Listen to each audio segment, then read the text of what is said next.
just looking at all this cat hair that I have on my shirt. Hey, everybody. Welcome to Cat Hairs. No, I'm sorry. Welcome to D City Life Sisters. I know y'all missed us because we got a lot of stuff that has been happening in these internet streets that we have to get to. How have you been this week? I cannot believe it's another week. Like, I feel like we were just sitting here talking about, well, this week the water guy came over. Yeah. But no, my week was good. I actually went out to an event because, you know, I'm always talking about I want to go places, but I don't. And so I actually purchased the ticket to go to an event, and it was fun. It was a bowling event, so that was pretty cool. That was pretty fun. Then my week has been smooth sailing. Tomorrow's Friday. I'm ready for the weekend as usual. So I would say overall it's been a great week. Still going.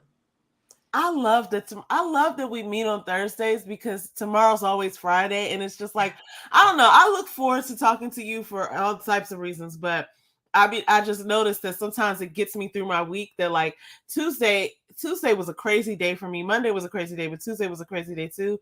And I just remember thinking like, man, I can't wait till Thursday when it's time. Look, here's what's funny. When it's time for me to go to my real job. I literally clocked out. Well, not clocked out, but I got up at like 6 o'clock, 6:30 from my desk in there. And I was just like, time to go to my real job, everyone. It's only one person in there. But yeah, I'm here at my real job. So speaking of which, we had a couple conversations earlier. And one of the things that we are both sort of experiencing and working through is this hesitancy and sort of like, it's not even imposter syndrome anymore. It used to be imposter syndrome, but now it's something a little bit beyond that. And it's not worse than that. It's just something different in the same sort of like genre or whatever. And it's like this hesitancy as a content creator and a YouTuber. There is this hesitancy, you know, kind of surrounding perfectionism. It's not quite perfectionism, but it's like adjacent to that. It's like, you know, it doesn't make sense, but we still participate in it in our minds. It's like, oh, well, I'm not ready to do that. Or I got to get X and Y, Z together before this will be ready to launch. Or I got this idea, but I need to let it bake a little bit longer. And so we talked about that a little bit, but I would love for you to kick us off with some of your thoughts on this. I mean, like you said, we shouldn't be like that, especially, you know, because most of us that are on here on a regular basis, like you would think you just get over it. You know what I mean? Mm-hmm. So, but I don't know. It's Okay, so procrastination is like a word that is often misunderstood because it's like a fear response. Either you could be fearful of failure, you could be fearful of success. You know what I mean? Yeah. So, you know, I personally, I guess that's redundant, but I had to really like think like, what is it that's stopping you? And like many other things, it's me, right? I could go live whenever I want to go live. As a matter of fact, I wouldn't be able to continue having this conversation if I didn't say that Kamisha reviews in the beginning of when I first met her and Dina, shout out to Dina, aka Christina, Mada from Mama, all that crew, right? Confessions, forget Confessions. And I'm not going to name everybody. But anyway, Kamisha used to always be like, go live, go live, go live. Y'all can get tired of hearing me saying this, go live, go live. And I used to always just be like, well, that's not what I'm doing. I don't, whatever the excuse was, you know, I had some valid reasons. But the biggest reason was I just didn't want to go live. You know what I'm saying? I was like, well, I just want to upload my videos. But like YouTube likes live videos, you know, and people like, I watch a lot of live videos, like even if it's nobody on the screen, like it could just be their picture and their avatar and they could just be talking. And I watch that if the topic is interesting. So I was like, why am I trying to, you know, put myself in a box when I'm watching all these other people that are not putting themselves in the box and it's not fine for them. So I think like what I have to say about it is that it's something that I think most creators probably go through at some point, which is why you'll see some creators like come out with some content and then you won't see them for a while. It's like sometimes you feel like you're getting stuck in this, I don't know which way I'm going with my content or whatever. And they just are, you know, paralyzed. But I think that as I'm watching some of these people, especially the girl that you sent earlier, you know, her vibe was like really relaxed or whatever. And it's really just about just being yourself. It is what it is. But that's the scary part. A lot of people are afraid of just like being that open, and anything can happen on live. You know what I'm saying? if my neighbors get to fight right now, y'all gonna hear it or whatever, right? So that all plays into it too, I guess, depending on what kind of content creator you are. But just the thought of everybody can see me, but I can't see y'all. You know what I mean? Yeah. That's what was bothering me. But so like that's just something that I mentally work on, because I mean, you never know who is watching you. You know what I mean? So that fear is really not a fear, because it's like, regardless, even if you know, even if I thought to myself that the certain people weren't watching, somebody else could be watching. You know what I mean? Yeah. So it's like, why are you picking and choosing? Just get over it. So anyway, I've rambled enough.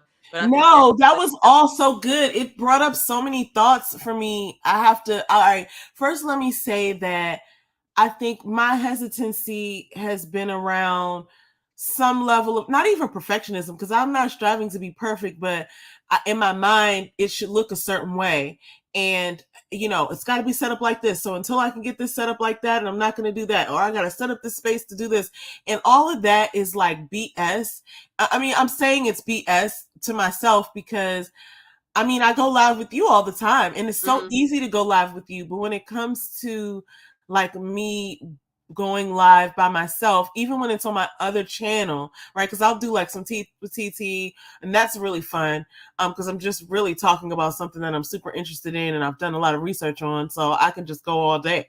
You know what I'm saying? And so this is another thing. When you just said it, it kind of just brought this up in my mind. It's just like, oh, everybody can see me, but I can't see them. And I'm totally fine with that. Like, I feel like, you know, we've talked about this before, where we used to get this, my mom had this recording machine, this dictaphone machine, and we would just be on there singing and talking and doing all types of stuff. And it was like, this is who we are on the inside. Like, we could sit there and we could talk. Like, we could do one thing, we could talk, and we're going to make sense because we talk all the time, we read all the time, we listen all the time.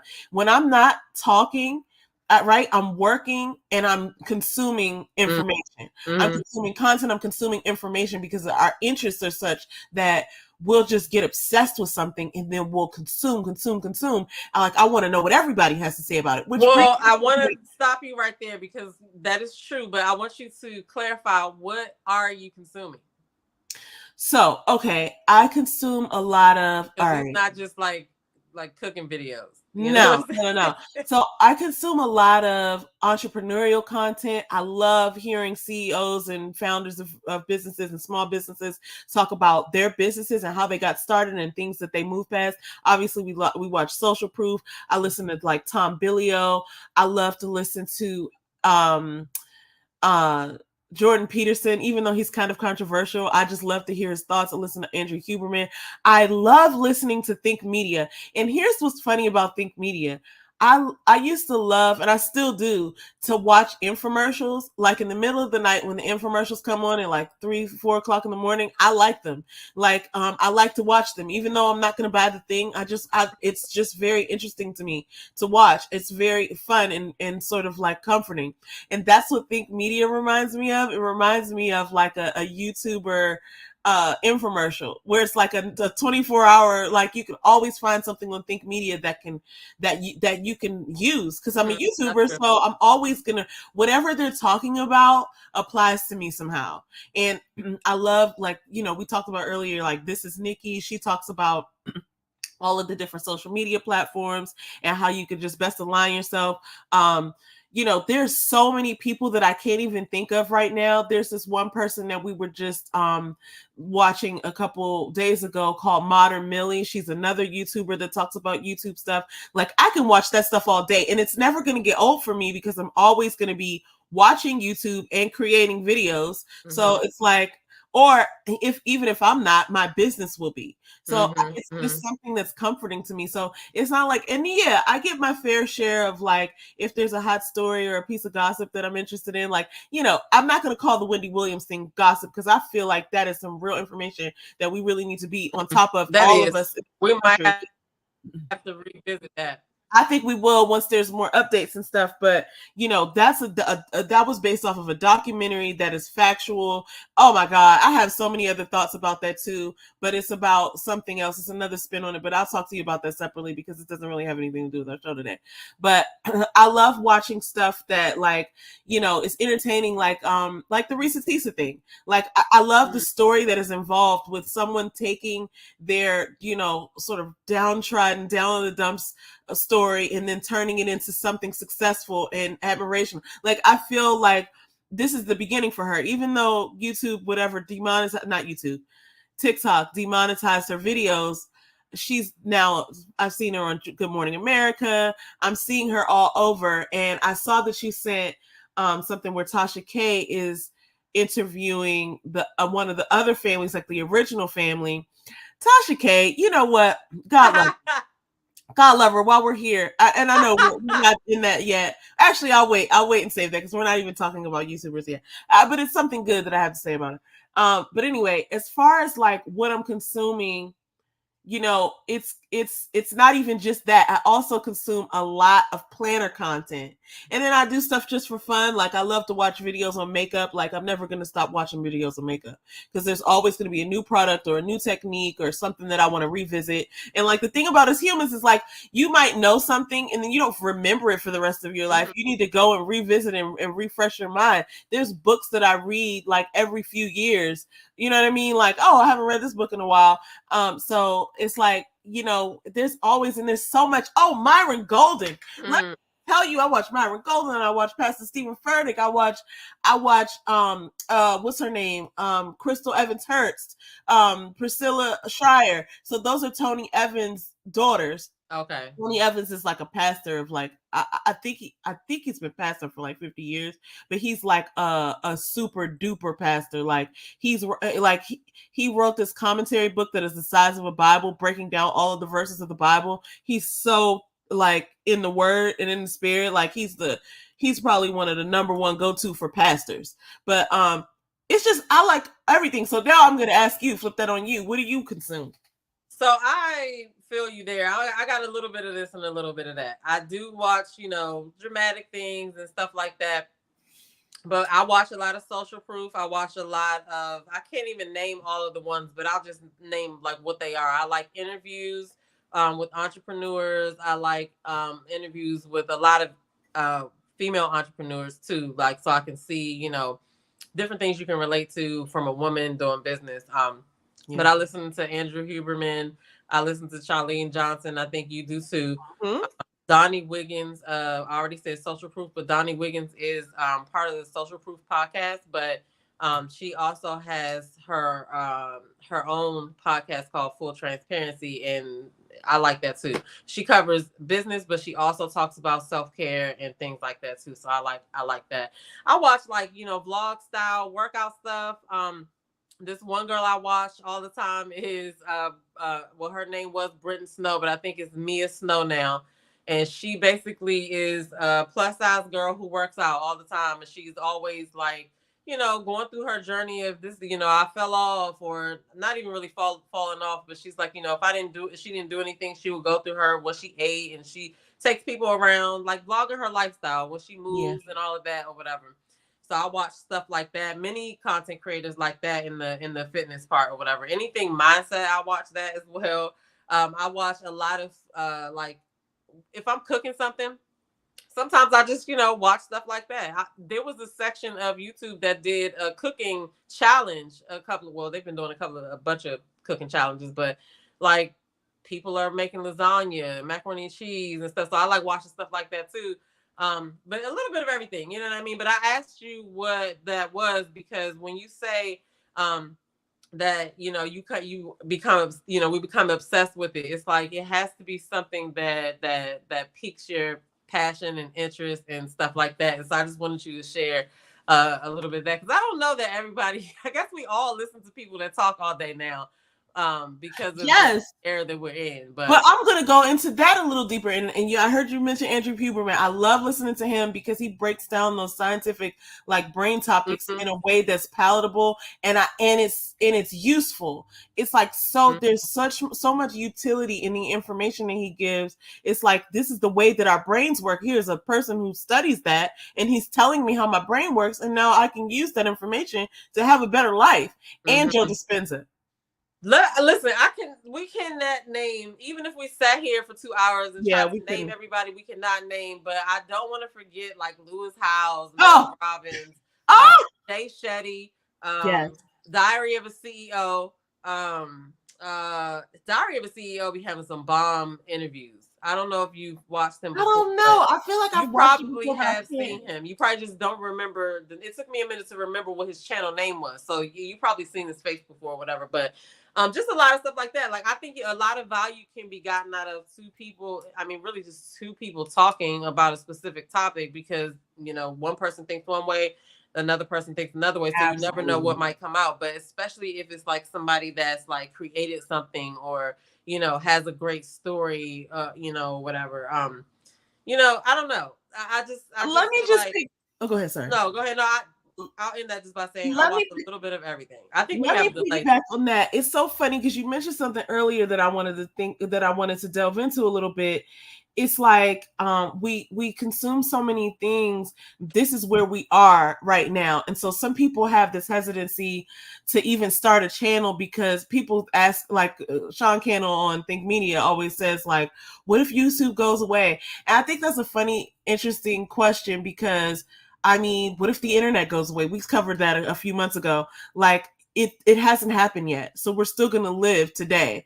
And if it does go away, there'll be something else. It's not necessarily to replace it, but it's like life will go on. We'll figure it out. We'll figure it out when we get there. And this is a funny thing that I saw on the internet is like, I trust my future self with all the information that she has to figure out what the next step is at that point, right? Like, I don't have to have all the answers today. I don't have to figure out what my business is going to, you know, go through 6 years from now. All I need to focus on is today. And when I think about how much need there is for people to give content, like, first of all, as a Black woman, I feel like we're so underrepresented everywhere. You know what I mean? Like, as far as like, and it used to be that you had to, you know, talk somebody up to get them to give you an opportunity. And YouTube and other platforms, it's like all you have to do is just turn on your recording, you know, turn on your camera, turn on your phone, and start recording. Put our voices out there because our voices are missing from so many different areas, like in the media. You know, we don't have power over the mainstream media. Like, so when we have channels like, you know, YouTube channels, and we have platforms like YouTube and Instagram and things like that, I think it's important that we show up and we give our opinions and we talk about ourselves, because 2 points here. Number one, so life is fleeting, right? Like, it'd be a shame to waste and think like, oh, I care so much about what people think of me and whatever my product is going to look like that I just am just so shell-shocked and unwilling to share my viewpoints, and then it's over, and then you never got to play. You know what I'm saying? And I feel like you got to try to get in the game. Just jump out there, even if you're not ready, which you'll never be if you really think about it. Just jump out there and just start, and then you'll figure out how unready you are, and then you can go in search of answers in that direction. That's one thing. Number two, like you said earlier, we're in a different state right now. When we were younger, we would come home and watch TV. I can't tell you the last time that programming was chosen for me, right? It's like, used to go, it's like, watch TGI Friday, right? And whatever's on TGI Friday is what we're going to watch because that's what's on, right? And now you get to select your programming to such an extent that you can search something on YouTube or Instagram that is completely like refined to your own taste. Maybe you like, you know, yellow pencils with green erasers, and I'll bet you can find a video on that. I'll bet you can find a whole tribe of people who like what you like, and you know, and that's going to lead you to something that you didn't even know about. Blue pencils with green erasers. You know what I'm saying? Once you get out there and you start to like get a part of the community of the topics that you like to be in, you can select, you can hand select and refine the search to find exactly what it is that you're interested in and what you want to learn more about. And if you don't see exactly what you like and are interested in, it's probably because it doesn't exist and you need to go and create it. And I feel like this is the perfect platform. And so for us to be, and this is something that is real time, I'm not saying this like, here's what you need to do. This is something that I'm telling myself that I need to participate in this sort of mindset. It's like, don't worry about being perfect, because I don't think anybody out there is expecting me to be perfect. Nobody's sitting there waiting like, oh, where's Faith? She needs to be on time so she can be perfect because I've been waiting. It's like, no, these people have never met me before. They have no idea what I'm going to say. Sure, it's not like everybody's going to like me, but I'm going to show up and be me because that was the only choice I had anyway. Like, for me to show up and try to be somebody else is a waste of my time. Okay, I have other things to do, and I show up and fake in front to keep a job all the time. People don't know what I really think. Some people know what I really think. My boss knows what I really think, and my work bestie knows what I really think. And my coworkers, some of my teammates know what I really think. But otherwise, I'm just interfacing and being polite, and then I get to come home and really be myself. So I just think that there's so much value and there's so much need for content. People think that YouTube and other platforms are oversaturated, but you wouldn't think that, because I don't think somebody new to subscribe to every day. And there's so many people out there that I'm interested in there. We just talked about how when I was looking up the Wendy Williams stuff, I found new people that I didn't know about because they were talking about a topic that I was interested in. And I would have never known if they hadn't put those videos out. I would have never found them because maybe they're talking about other things sometimes. Now I found them and subscribed to them. So now I'm going to listen to whatever they're saying. It's not about you having the most up-to-date information. I'm not looking at you to be CBS or, Johnny on the spot, like, I'm here with Channel 2 News. I don't need that. I can go to CNN or wherever I want to go for that. I'm looking for people who are authentic themselves, who I like to vibe with, and I'm going to watch them. And that might be you. If anybody's watching this, it's like, and you're deciding that you want to start a YouTube channel, just start. Sometimes you don't even know what it's going to be until you do it. And then you look back. I think we got a delay, but I want to cut in and just say, I would even go so far as to say that you need to start so that you can figure out what you're going to do. Because you might have a one idea and then you start doing it and you realize, okay, I don't want to do this. You know what I mean? Shout out to On the Spot Live, because while we're talking about content creators, she's a perfect example of somebody who is just being herself. Okay, so she has 2 channels. This one is about like home ownership, and she talks about things like credit and stuff like that. But she also has another channel called I Am the Single One, and she has a very interesting story because she wants to remain single. So I think that, like you said, be yourself, figure out what it is that you want to talk about, that you're passionate about, and and do it. So anyway, shout out to her. I saw her in the chat. I just wanted to say, hey, but shout out. But like when I first started, like I can tell you, when I first started, I was so nervous. I was like, oh my God, I was thinking about all these things that nobody watching the videos were thinking about, right? And even if you get everything so-called perfect in your mind, somebody is still going to come to the chat with their negative ass and write something dumb down in the comments. Okay. So you just have to just be yourself, like you said, because there's nothing else I could do, right? There's nothing else I could do. And if that's what I'm doing and it makes you feel uncomfortable that you have to come in here and write something crazy, right? People don't do that over here really, but when they do, they did that one time when Jane was over here. And we had to get them up out of here. But and Mocha, shout out to Mocha Mima. She's another one. She's another one that is very, unique. She gives her opinion, and she ain't gonna agree with, you might not agree with her all the time, but she always, gives her own opinion and has a creative look at what she's doing or whatever. So anyway, I'm taking my own advice. Like I'm talking to myself, like you said, because even though I upload videos and I do this live with you, I really, really, really do need to go live way more than I go live, considering how long Kamisha's been telling me to go fucking live. Right. So, right. Hey Blondie. Hey Blondie, Monique.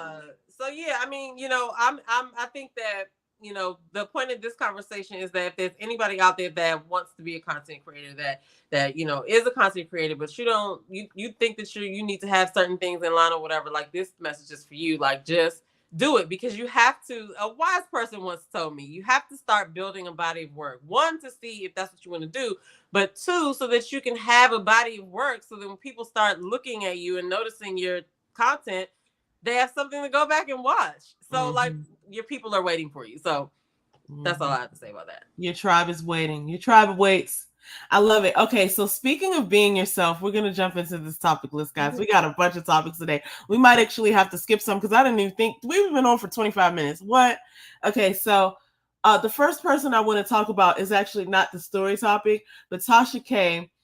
And the reason I said God love her earlier is because, you know, she's been going through these lawsuit like sort of things. I don't know where the Kevin Hart lawsuit ended up with her or whether that was a real thing, but I know once she got I don't remember what happened with that. Once the verdict came down in the Cardi B case, I remember thinking like, wow, I wonder if she regrets some of this, or I wonder if she, you know, didn't mean for it to go this far. Now she did do a couple of interviews. One was a Joe Budden interview that never got aired. And one, yeah, I really want to see that. And then the interview that I did see, I forget the guy's name. He was a porn star, or he might still be. Jumper, Adam. Yeah, and he did a good job of interviewing her. And I think he asked a similar question, and you know, as far as like whether she regrets, you know, doing what she did. And her answer was pretty much like she wouldn't have done it any other way. I don't know about that, but I mean, I don't know. Maybe she wouldn't have, and you could tell that she likes to talk. She's a great talker. Like when I was getting ready to say speaker, but I think speaker has a different sort of like definition, like a speaker, like, you know, you going to speak at events and stuff. She does a little bit of like comedy sort of, you know, she does tours where she kind of does comedy and speaking, but I wouldn't call her a speaker. I kind of call her talk. I don't know what she is. She's a commentator, I guess. So she used to be in radio. She did do some events. I had seen some clips of her before she got onto YouTube where she was like hosting events. Like maybe somebody would ask her to host something. So she, you know, I guess she always has been a talker. So, but I get what you're saying about the speaker part. But to piggyback on what you said about like you wonder if she regrets it, right? Like it's really hard to tell. This is just Demita's point of view, but it's really hard to tell because she does come off to me like the type of person that is stop or go. And once you press go, then it's a wrap. So like when she went too far with the Cardi thing, like once it was beyond the point of no return, like it's like I might as well just. I'm already here, folks. Because at the end of the day, though, you do have to think about what all she could have been thinking about, right? Because she's like coming up behind people like Wendy Williams, Howard Stern, people who she like admires in some way, right? They've both been caught up in stuff before. And so like to me, I feel like she was looking at this like she doesn't look at bad publicity as bad publicity. It's like they're talking about me. And what happened with the Cardi B case, what that did for her, she's $4 million in debt, but that doesn't mean she's going to stop making money. At that point, the money just has to be recouped, whether she sends it or whether they forcefully get it, right? So that's the game right now. But it doesn't mean that she's going to not make money. And what that case did was it attached her name to Cardi B's name. Now, everybody who watched her on YouTube knew of her, but people who didn't watch her on YouTube now know who she is. You feel what I'm saying? Even though they may not watch her. So to her, that might have been a good trade-off because she still has so many avenues. Now, talking about, you know, I'm not trying to count the lady's pockets, but just thinking about the fact that she's still working, right? They're still doing whatever they're doing. Her set looks decent. I don't know where the set is or how you know, whether it's something that they rent out, whether it's in the house, who knows, right? But she's doing that. She's also rolled out this new segment called Wine is the New Tea. And she has been rotating like popular content creators. There'll be 3 of them. And then they just discuss whatever trending topics are going on, discuss their feelings on it or their opinions on it or whatever. I thought that was a good look too, but I'm like, I'm pretty sure she's paying them. If she's not, I mean, I guess they could be working for the exposure, but I feel like I feel like she would pay them, right? And so then now she's started the touring. She's doing stand-up. That's pretty much what she's doing. Mm-hmm. She's doing skits and stuff like that. Like I saw a video or some clips of her, and she dresses up and all types of stuff. I think I sent you a video of her dressed up as Lil Boosie for Halloween one year. Oh, okay. So she does skits and stuff like that. So I mean, what I take from that is like we're all trying to figure it out. Nobody is sitting there like, yeah, you can say you have the blueprint for business and stuff like that, but at the end of the day, you're putting things into action that you think will work and trying to see what the next thing is going to happen, right? And so with her, she's in this debt, but she got to make the most out of the situation, and this is what she came up with. I mean, I gotta respect it, to be honest, even though she is like making some decisions out here that are questionable to most. She still is creating. She still is being herself. Like she is, you know what I'm saying? I can't let that part just go unnoticed. Like Absolutely. And when you talk about like being in her pockets, let me get in there. Is the room in there for me? It just dawned on me that like it's not like she works a government job and they're gonna garnish her check.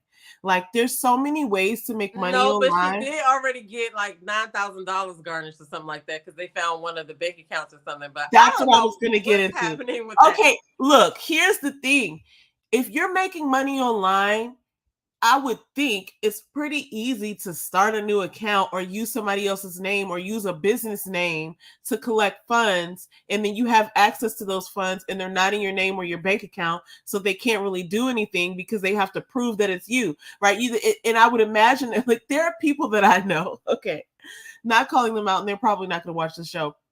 There are people that I know who like have figured out how to sign up for free trials of like, streaming platforms with new accounts every month or however long it takes, every 3 weeks for the last few years. That's a lot. It's a lot, but if it's worth it to you to save that money, then you'll find a way. It's not particularly worth it to me. Plus, I really value my like watch history and stuff like that. And I like I just think it's too much for me to do. That's a lot of work.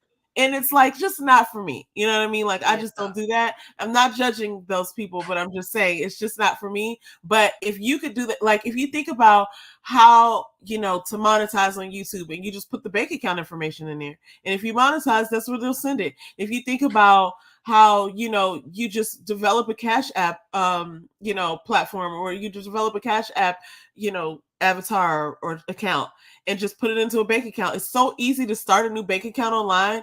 Like you really don't need that much. And I don't think that she's like without connections. Like I'm sure even maybe the people that she's paying might be able to put certain things in their name, and because she has a relationship with them, and you know what I'm saying? It's like that's right. I mean, listen, I don't know how she's doing it, but it seems like she's unbothered. So I'm just assuming, I'm not accusing her of anything. She's not even the topic, guys. We're just talking about the fact it seems like she's unbothered. Okay, so yeah, she's not the topic. It seems like she's unbothered. We'll just have to see what happens. But at the end of the day, I just want to say, like, even a person who you think that has it all figured out, at some point in their day, they're trying to figure some shit out. Yes. So that's you just gotta look at it like that. And I will even say this, okay, this is a little shameless plug right here because I'm a mindset and fitness coach, heavy on the mindset. And I try to help women stop procrastinating and add more self-care and fitness into your life. But I will say this in comparison to what we were just talking about, because I feel like working out is kind of like this, okay? Like it's something that you do a little bit at a time, right? If you you don't have to look at it as, oh, I'm gonna do a 60-minute workout. That's gonna intimidate you. It's gonna give you so many more reasons to quit, right? So if you look at it like, okay, I'm just gonna challenge myself to do 5 minutes of a workout and be okay with that. Don't compare yourself to nobody else. Your fitness journey is different than somebody else's, so you need to be focused on yourself, because the goal is to set a consistent goal. If you did 30 days of 5 minutes of exercise every day, what you'll be celebrating is the fact that you just created a habit. Now, what you're going to do with that habit is up to you. You can say, I'm going to do 6 minutes. And that's totally up to you, because, a little bit is better than none. Mm-hmm. Subscribe to By Danita Joe. It's in the description box. Okay. Anyway, back to you. I forgot what I was comparing it to, but I just wanted to take let me just say this. It might come back to you. Is if you start with 5 minutes of doing something, chances are at some point you're going to keep going. So I just love that. I love that approach, because if you just commit to like, okay, 5 minutes is that long. I actually use 10 minutes as my thing, but 5 minutes isn't that long. I'm just going to go ahead and just go do it for 5 minutes. I can do 5 minutes. If I can stand in the Chipotle line for 5 minutes, I can do a workout for 5 minutes. I can do anything for 5 minutes, right? Except probably hold my breath. And then if you do the 5 minutes and you feel like you're done, be done with that. You're Come like, back again tomorrow. Because what happens is it stops people from making a decision. It's the same thing. This is what I was trying to compare it to. The content. You do a little bit at a time. And then eventually you'll be like, oh, I already have a routine. The consistency is the goal. So that's what I was comparing it to. You know what I mean? Because if you say, okay, well, I'm going to start working out. But you're thinking in your head, I'm not really ready for them 45, 50-minute sessions or whatever, however the case may be. But if you just said, let me just go do 5 minutes for 4 days in a row, right? That's 20 minutes of exercise you wouldn't have got if you just did nothing. You know what I mean? But then you might have accidentally slipped up and did a little bit of extra. You know what I mean? And every little bit counts, guys. The stretches count. Stretches count as part of your workout. Anyway, this is not about that, but that's what I wanted to compare it to, was just, doing a little bit at a time. So anyway. No, I think that's so relevant, because we're all going to need, and most people probably are, but we're going to always have the need to be fit. We're going to always be after, not even like a level of fitness, but like, especially when you get older, you want to work a lot on your muscle mass. So I think that's dope. Like, as far as just trying to get to the 5 minutes, if you're not motivated to do anything, I mean, yeah, because what's going to happen is you're going to feel better as you do it, even though you don't feel like you do. Nobody ever says, I wish I didn't work out. You know what I'm saying? I wish I didn't do that. That's one thing you never regret. You never regret a workout. And then the thing about it is, even a stretch routine, like you really, at this point, I just want to keep my mobility. I want to be able to raise my arms. I want to be able to bend and reach and squat and whatever I need to do for like regular functional life. Go up the steps, you know what I'm saying? Sit down, get up, stuff like that, right?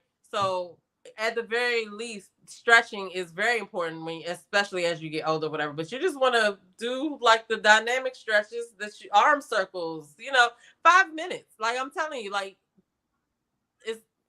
I know people who don't work out are like, I don't want to do anything, but I'm telling you, you at least want to incorporate a stretch routine. But that's why I say start with 5 minutes. Stop thinking about a full routine. Just if you having a problem developing a consistent habit, you have to start small, baby steps. Okay. That's it. That's my soapbox. I love it. No, that's so good. All right, listen. Starting with 5 minutes. Let me skip to 10. Oh, go ahead. I'm so sorry. Since we were talking about Tasha K, what I was going to say is that, yes, she interviewed the other family of Reesa Teesa. Let me start with Reesa Teesa. But I was going to say what she said in her video, her clip that she posted, Tasha K, is that she alluded to the fact that Reesa embellished and lied. So I don't know what to take from it, because it is Tasha K, and we haven't seen the interview yet, but she said it was a 4-hour interview. Yeah. Oh, wow. That's long. Okay. But I can understand why, because this story is crazy. Now, let me just say this. And the daughter and son were there. And I don't know if she has interviewed Reesa Teesa, if Tasha K has interviewed Reesa Teesa, but like, I find it to be a little stretchy to call her an embellisher based off of not talking to her. Like, sure, they might know some things, but the lady, I don't know. They probably I can't imagine what she could have. Like, I can't imagine that. So I can't imagine either. That's the hook, like to get us to watch the interview, I guess. Sure, and I suppose that she could have, right? I'm not saying that that's beneath her or that's above. Like, she could have totally embellished. And I even said in our last, when we covered this initially, that I felt like she probably left some things out, even though she was saying she was being transparent. Like, if I'm being real, because that's what we do here, I'm just going to be real. When I saw the guy Legion talk, he looked like, to me, from the videos that I've seen of him coming out stupidly identifying himself, he looked like he had some hygiene issues. And I'm not saying that I never smelled him, but I'm just being real. Like, I'm just going to be real. I looked at him, I looked at his face. It looks like he doesn't wash his face.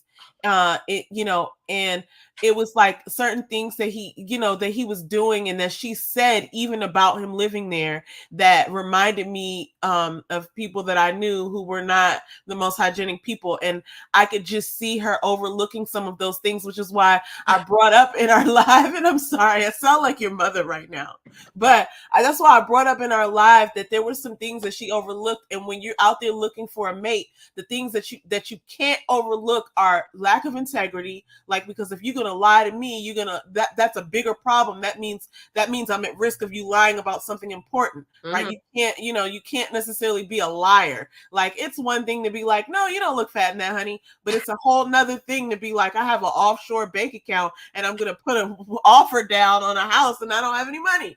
You know what I mean? So anyway, I think that's a huge red flag when people don't have integrity, because it speaks to a larger issue. And I think the hygiene thing is something that, listen, I'm not accusing her of this, but it's something that I could see someone sort of embellishing or skipping over, because it kind of says something about you that you accept someone who doesn't keep up their hygiene. And I'm just making a judgment off of this man. I've never seen him. I've never smelled him in real life, but I've seen his videos, and that's one thing that I've seen that was kind of like consistent to me in some of the things. I was just like, look at his face. Like, he's, and that was one of the reasons I had a hard time believing that he was a VP, because someone would have taken him to the side and be like, hey, I got this esthetician that you should holler at. You know what I'm saying? Or hey, you know what I'm saying? I noticed your suits be, I got the hookup on the suit. Somebody would have said something at a board meeting, or somebody, him representing a company, somebody in HR, somebody would have her thing that she said to that, because people had said that in their comments, and she did a video about it, and she said that he worked at this condiment company and it was like messy in there, or whatever excuse he gave. It probably was a lie, but he was basically having to dress a certain way because he walked the floor. And sure, whatever. But yeah, right. But but the thing is, like, I appreciate her honesty, because you're right. She probably left a lot of stuff out, and those are probably the main things that she left out, because just looking at him, yes, I totally agree with that or whatever. But she admitted how she felt and how she was desperate and stuff. So it's like, I don't know whether she was worried about, I don't know what her end goal was, right? I don't know whether she was worried about stuff coming out. He got exposed. It kind of seemed like she was like upset that he got exposed and she needed to put some stuff in place. But I was like, why wouldn't you already do that if you're going to go on the worldwide internet about it? So I can't imagine what those other people could have said to Tasha K that related to her, because she didn't really talk about them. You feel what I'm saying? She talked about what she experienced. So I guess like that was something to pique our interest, to make us want to watch it. It's gonna work for me. I'm gonna watch it. I'm definitely gonna watch it, because I have seen some clips of them, and the young man was very compelling, and I appreciated what he was saying. Now he did come out, and the mom did too, and validated some of Reesa Teesa's story. I would imagine that even though they maybe didn't know her, maybe there was some things that they knew about him that they may be able to speak to, say like, she would have had to have known this because of this, right? Or okay, yeah. Right. It could be that, or it could be, one of the things I found to be so interesting is that, how did you get this far and never, well, yeah, we talked about how his name and stuff, but like, you never were able to look him up as far as being like having criminal history. So that was something that struck me too. And then I don't know, it's just certain things about, like, I'm no private detective, okay, but I have successfully found information about people when I wanted to. You know what I'm saying? And I have followed a motherfucker before. I'm not gonna lie. Okay. Let's be real here, okay? You're in a whole relationship with somebody, you're sharing the same home, and you never followed this dude to work. Come on, lady. And I don't think that that's a good practice, but like when you think you're going crazy and you're like, this can't be, like, it's worth taking a day, it's a personal day, okay? It's worth taking a personal day and being like, Where you going today? Okay, bye. Me too. Let's go. It's worth it. And I've never, listen, I don't want to say that like I made a practice of doing that, but I have followed somebody before and gotten the answers that I needed to get. So there's that, everyone. That's not a shining moment in life, but hey, it worked, and I found out, and I was able to use that information to know, Okay, for my benefit. That's what I'm saying though. Like in 2024, we all should know that when you put stuff on the internet, people on the internet is undefeated. Somebody is gonna figure out what you're talking about if you're trying to hide the person that you're talking about or whatever. Like they're gonna try to figure it out. So if they're gonna come on there and say stuff like, like you said, she would have known because this probably happened, or he was doing this back then, and this should have been obvious or whatever. If they're gonna do that, okay, because that's just a part of their story, because she will be asking them the questions, right, to bring this stuff out. But just for her to say that, I was just like, is this clickbait for the interview, or did she really leave something out? Because I can imagine, but I just can imagine her doing this in 2024, leaving something out that she wouldn't want to be blindsided with. I can, because again, who could have predicted that it would have gone viral like this? I mean, I could have. If you would have came to me and told me that you were about to do that, I wouldn't have necessarily thought millions of people would have watched it, but I know a rack of people will watch it. Yeah, but I don't know if she thought that it would ever get this big. I mean, listen, I'm not the lady's lawyer, but I think that it's worth, I think that it's possible. Plus, I'm not calling her a liar, but when people lie, they think that people are going to believe them. Like, that's the whole point of telling a lie. Let me say this too about Tasha K, and sometimes how you got to watch her content. You might think that you know what her thought is about the person, but sometimes you could be totally wrong. She has done interviews with people where you might have thought that she, was giving the person a pass or being nice to the person or whatever.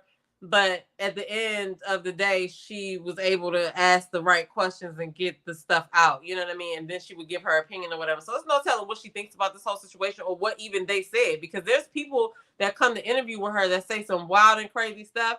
And because the cameras are rolling and she got to have this content, it's going to be shown. You know what I mean? Mm-hmm. And I'm just going to say, this interview is probably about to be a shit show just looking at how they're presenting. And I'll leave it like that. Ooh, somebody said trailer park. What? No. I'm interested to see the video.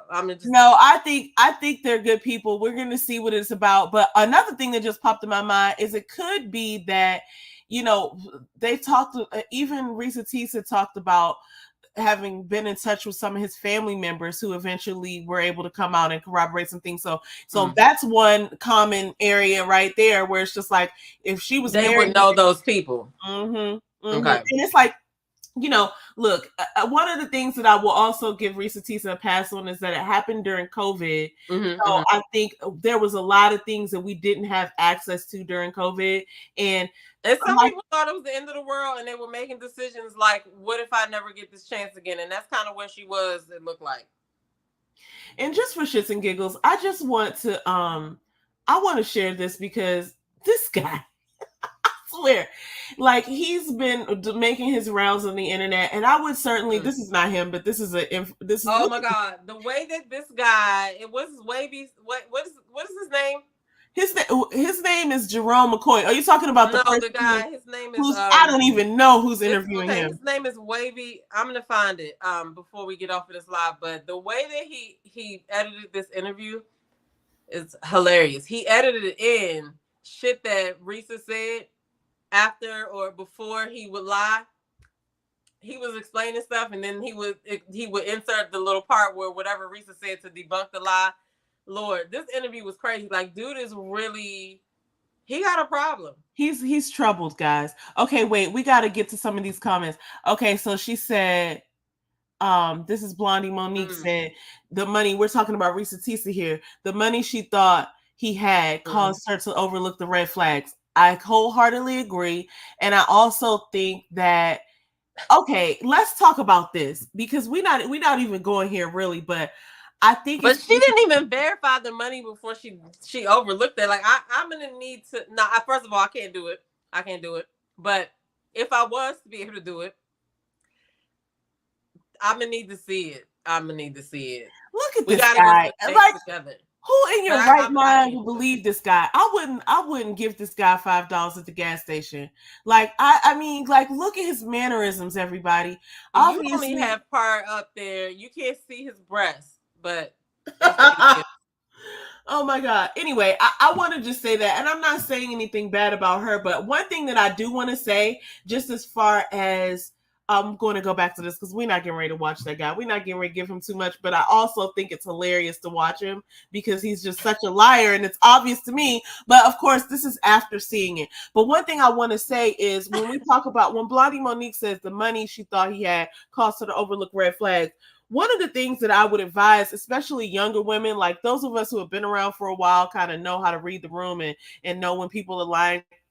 One thing that I noticed that women do is that they sit there and they say a lot about themselves. They answer a bunch of questions.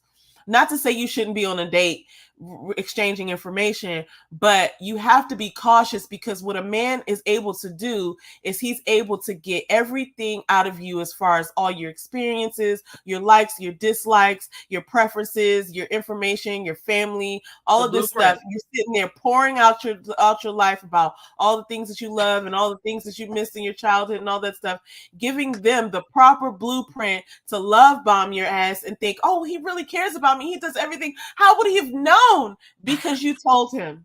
Because you told him exactly how to get into your panties. You told him exactly how to gain your loyalty. You told him exactly how to game you. And then women, I'm not gonna just overcast this with all women. I'm just saying in general, we like to nurture and see the good in people. And so Mm-hmm. when we see like, oh, well, he's trying or he has aspirations and you don't really want to look at the other side of the coin sometimes. And I mean, that's fine when you're with somebody who's got integrity and who's really trying, and you know what I'm saying? But like one of the things I would caution people against in those first few dates is giving out all your information. Like, sure, tell them about yourself, but have it be an even exchange and be able to sort of like vet some of this stuff.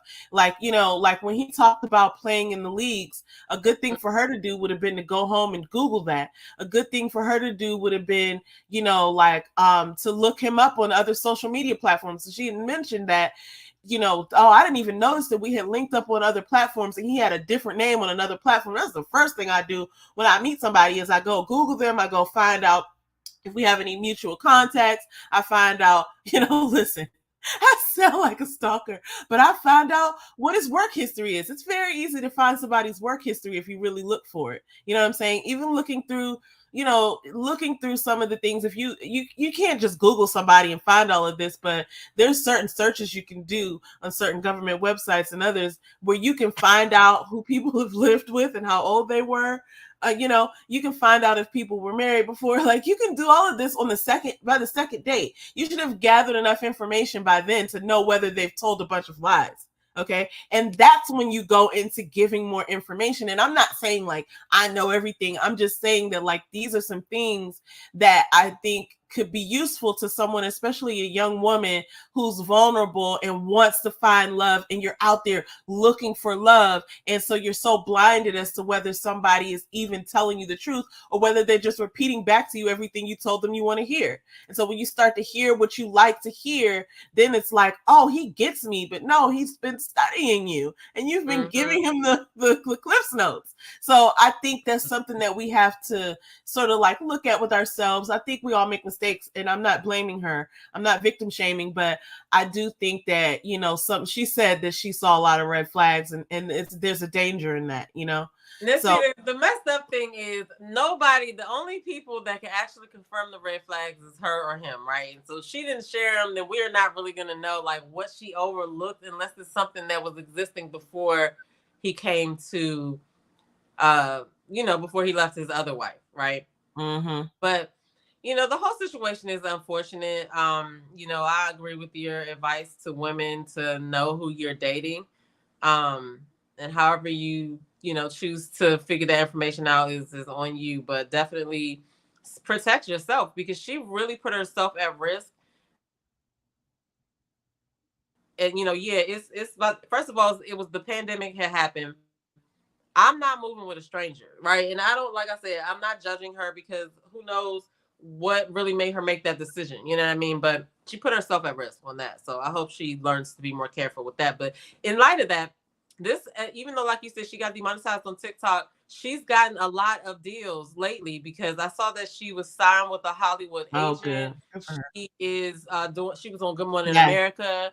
And I don't know. I actually thought when Tasha did this video that she was gonna show Reesa Teesa there. I did I was shocked too. to see those other people. But okay, so to talk about them a little bit more, I find it interesting that they went straight to Tasha K. I find it really interesting, and she probably reached out or whatever. But like, if I was, I mean, I guess they do have a story too. But I just find it interesting that they went to her. Like, over Reesa Teesa. Like, I just would have thought Reesa Teesa would have been the interview that she would have. Well, you okay? So I would challenge that thought, because they didn't do what Reesa Teesa did. They came out after, so their buzz isn't maybe as high as a GMA or whatever, right? And I feel like the way that she spoke about how she was trying to let it go and everything, and she's also doing like some sort of radio-esque show. So I would think that she obviously knows who Tasha K is, and I mean, I admire Tasha K. If Tasha K invited us, we would go. We would go. Well, I'm just talking about in this instance of, I guess the way I was thinking about, you brought up a good point. Reesa Teesa got to tell her story, right? Mm-hmm. They didn't really get to tell her story, and it was very chaotic how they were even brought into the situation, because I think the son found the Reesa Teesa thing, and then he started going live on TikTok, and then the mom, she was gonna go live. She was sharing a radio show, but it was weird. I couldn't get to the show, so I was like, okay. And then she was going to go live with one of the, who was she going to go live with? She was going to go live with either one of his cousins, or maybe she was going to go live with somebody, but apparently the person couldn't go live, so she canceled it. And that was the last I saw of them. And so that's why I was just kind of shocking to see that. But I'm going to watch the interview, because I want to know what's going on, because dude is wild. He's basically, confirmed all of her lies. He photoshopped himself into that Netflix thing or whatever, like, and he really is seriously, like, it's really ridiculous. Seems like he really believes it. I do think that he's a little sick, but also just to cap that off, this part of it, it's also very interesting the way that TikTok works. And I could tell that the young man was getting very frustrated at some point, because people were asking him questions. He didn't really understand like the app. He was like, I'm about to just delete this app. At some point he said that. And I noticed how like people will take other people's TikToks and react to them, which is good, but then it makes it hard to find the original one. And I'm like, what's the guy's name? Like, how do I find him? Like, what, so I think this is a cleaner way. And then you go into Tasha K, so she's gonna really get into the story. And it's not even like a GMA where they have like a 5-minute segment. This is a 4-hour interview. You really get to speak your piece. So, and she gonna ask all the questions that everybody want to know. And I'm sure that Reesa Teesa is on her promo, which I appreciate, because she was the first person to come out. That's another thing that I want to give to her, because if they wanted to come out with their story, they had years and years to do so. Reesa Teesa set the tone, and she started talking about it, and then then it became interesting to hear these people's stories. So I'm interested to see this, and I've already look, we're here. I'm going to be real. I've already made some judgments on them based on what they're wearing. And I'm curious to see if my judgments are correct. And then I'm going to wait. I'm going to hold my comments until the interview. And I think I don't know. When she turned that, and Tasha be knowing what she's doing. She's funny like that. Like, if you watch Tasha, So when she did that, I was just like, okay. Mm-hmm. I'm gonna reserve my comments. I'm gonna reserve mine. Listen, I'm not judging. I'm just making observations. Yeah, I don't know. What do y'all think? Like, what do y'all think about? Let's read this Blondie Monique comment. If she had Googled, we're talking about Reesa Teesa here now. If she had Googled arena football player's salary, she would have known he was a liar. My son tried out 1 year, but he knew he would have to have a second job.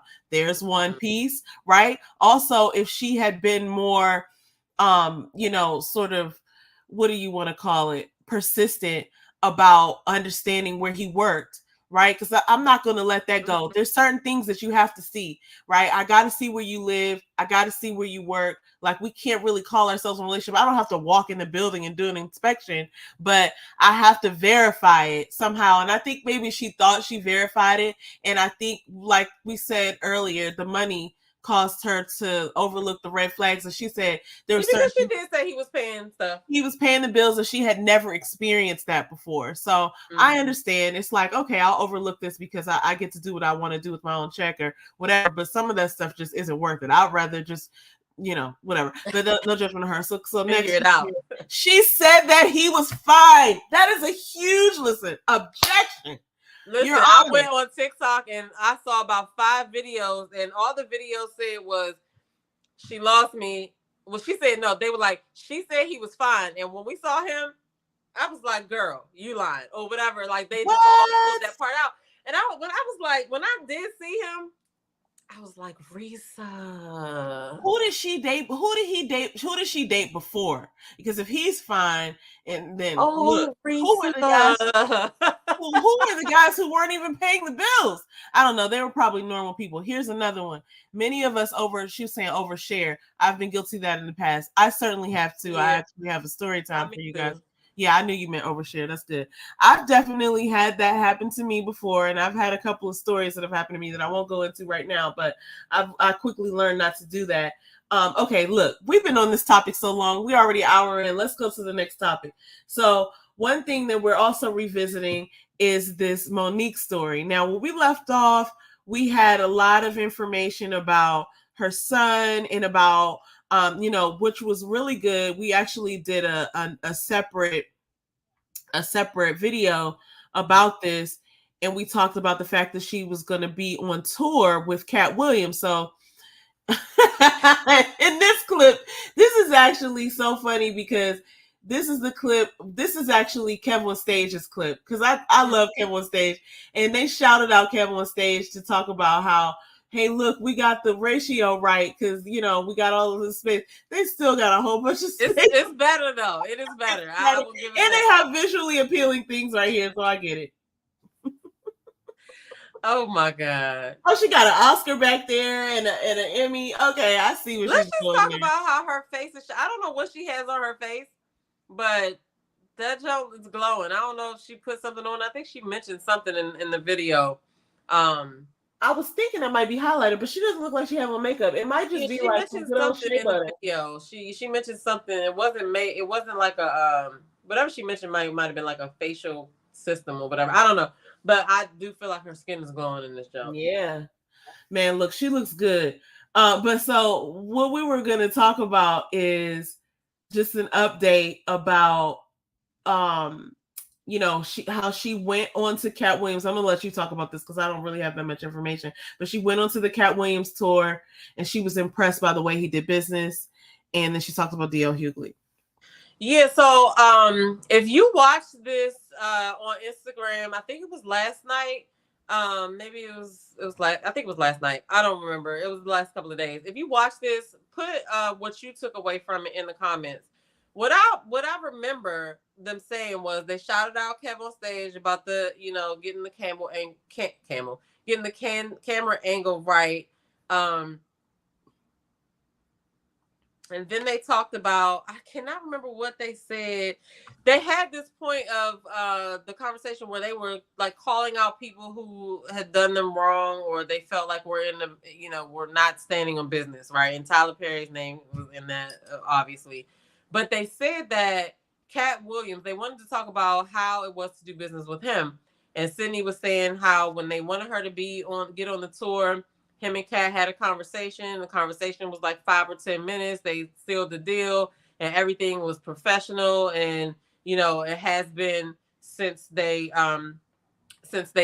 joined the tour. So they wanted to give him props. So that was kind of cool to hear them say that.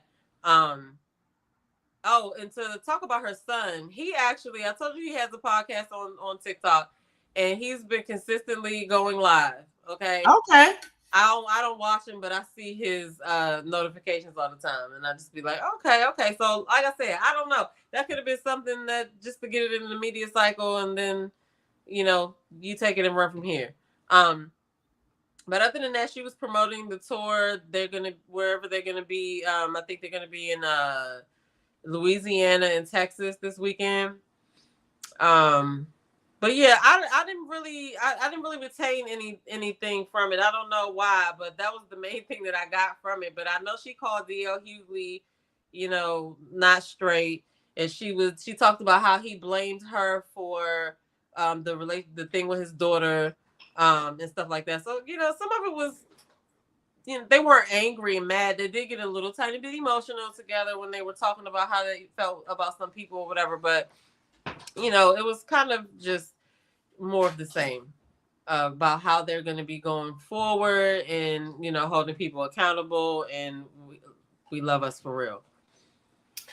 I get it. And everybody has to be themselves. I do agree that people should be held accountable for things, but at some point I think it is of detriment to be chasing someone else's actions, right? Like you want to react. Like one of the things that that me and you used to talk about a lot with conversations with some of our family members is like, it's not your responsibility to get them to understand, right? Like once you get to the point where you can clearly communicate your sort of ask boundary requirement, then you go beyond into a land of seeking out frustration. And I'm not saying that she should stop. I mean, like, she has to do what she has to do. I don't have any advice for her. She obviously is doing well. Like, she, you see those Oscars and stuff in the background. Like, she's got it together. She's hilarious and obviously very intelligent. But I do think, like I like where she's going with the whole entrepreneurial bit. I think leading by example is the best way to do it, and that's what she's doing by linking up with people like Cat Williams. They're on tour, they're doing business. And so I don't know how, I mean, look, she might be onto something here, because there's a lot of stuff that she talked about years ago and now it's coming out when somebody else says it, and then now we're able to point back to like, oh, Monique used to say that. So it's like somebody else has to kind of like validate it. But I don't know. I feel like I'm supportive of her and I want to see her do well. I would say, like at a certain point, you have to just move on and just not worry about what happened in the past, right? But that's my advice. She can do whatever she wants to do, and she's doing great. And she obviously has a lot of experience, and she's hilarious. I'm just looking at her face right now, and I know she's saying something funny. Whatever. Yeah, I mean, it was not a bad thing I listened to the whole thing, but like I said, I must have been doing something else at the same time, because I can't remember. I know she said something about working out too. But yeah, shout out to her, because I've been seeing her videos, and like, I always kind of swing it back to working out, but this is just for somebody who needs to hear this or whatever, right? Like, you're going to go through like ebbs and flows, right? And I just want to shout out her, because you're not going to always be like, oh, I worked out perfectly this week 3 times for whatever, and she sticks with it. Like, even though I don't like how people be like, oh, well, you've been doing this and you're not in shape yet. Like, healthy doesn't mean skinny, you know what I'm saying? And strength doesn't have a look either. Like, you don't know what that person's body is going through or whatever. So shout out to her, because she's still showing up to the fitness classes, and even though she might not do it all the time, she still gets back up and tries again. You know what I mean? So I gotta shout her out for that. Yeah, it's better than being sedentary. And it's hard when you get older. Like, I can only imagine how, if I feel the way I feel at my age, I can only imagine how less energy she has. You know what I mean? I mean, she be having all the energy when she be on stage. Yeah, she be because that's like, she loves something you love to do. You know what I'm saying? Yeah. Listen, I understand it, because I used to be a person who dreaded any type of workout, because I looked at it as torture. I looked at it as something unfun, something just, I didn't look at it as, something that was going to do something good for my body. And like, I can make it look how I want to look. Like, I don't, like I said, I don't believe in long extreme workouts. Now, have I done like 50-minute workouts and stuff? Yeah. And will I do one again? Yeah, probably so. But for the most part, I just keep a regular 30-minute routine, and that doesn't even look like, it looks like how I want it to look. You know what I'm saying? If it takes you know, like I said, I'm not going to get all the way into that. But once you start looking at it as you make it what you want it, you celebrate the shit that you're doing, and you stop focusing on like what other people are saying or doing. That's like a theme here. You know, then you will start to just fall into it, like, because it doesn't have to be like difficult. It's just all in how you see it. Because I saw it as just something that just was unsavory. It was ghetto. I don't know, but but now I look at it a lot differently. You know what I mean? So anyway, I was just thinking about shout out to her. shout out to her, the power of public. So like when we talked about her having all the energy on stage, Did he just make a thumbs come up? he didn't mean to do that. They've been Oh, that was doing that. I've theirs. I seen was that. like, wait, what No, happened? it wasn't us, because it would have been on our screen. That was their screen. Okay, I'm But tripping. you know what? Look, the power of like public, like when you're on stage and you're getting the energy from other people, it feeds you. It's so interesting because I laughed because I was like, you know, I wouldn't have all the energy she has on stage, but I do. When I go to karaoke, it's so funny because I just went to karaoke a little while back with my coworkers, and you know how you pick a song and you regret it. You're like, I didn't realize it took so much to do the song, but like I'll keep it together because I'm entertaining. You know what I'm saying? It's like I'm gonna do the dances, I'm gonna do the singing, I'm gonna take a breath, and I'm gonna keep on going. And it's just like this second wind of energy that's like, oh, I gotta perform because people are cheering and we're having a good time, and you know what I mean? It really is about your energy and keeping going. And you know that led me to what I'm laughing at. I'm like, maybe I should start going to work out in the park or near the metro where people can see me, and then I'll keep doing it because it's like I don't want people to see me stop working out until the workout's done. But anyway, no, I'm telling you, all you got to do is just look at it differently. Like I said, my workout days are Monday, Wednesday, and Friday. And if you know, of course, I miss it.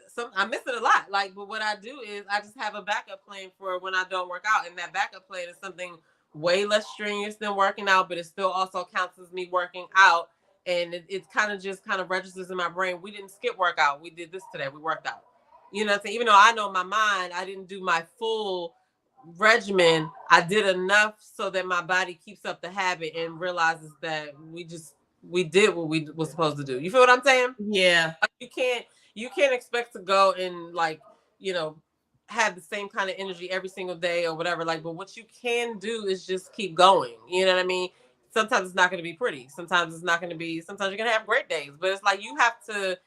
Like I said, I just found stuff that doesn't feel like unsavory to just keep me consistent. Yeah. And now it's just like it's just about just, you know, monitoring what I'm doing. Like as far as like, you know, what am I doing?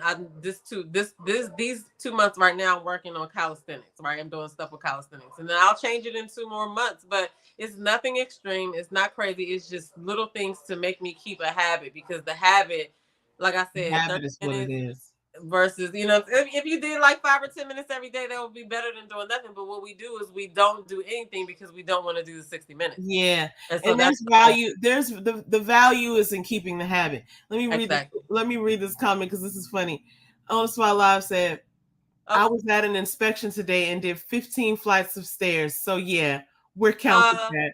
That was a workout. That absolutely counts, because like I said, I'm working out so that I can, you know, jog up a couple stairs if I need to. If somebody's chasing me, carry my grocery bags, you know, have balance and bend and reach, right? So that running upstairs, or, you know, not running upstairs, but, you know, like going those 15 flight of stairs, she worked all her muscles. She worked her muscles. You know what I mean? Everything counts. Like, it's just all in how you look at it. It's all in how you look at it.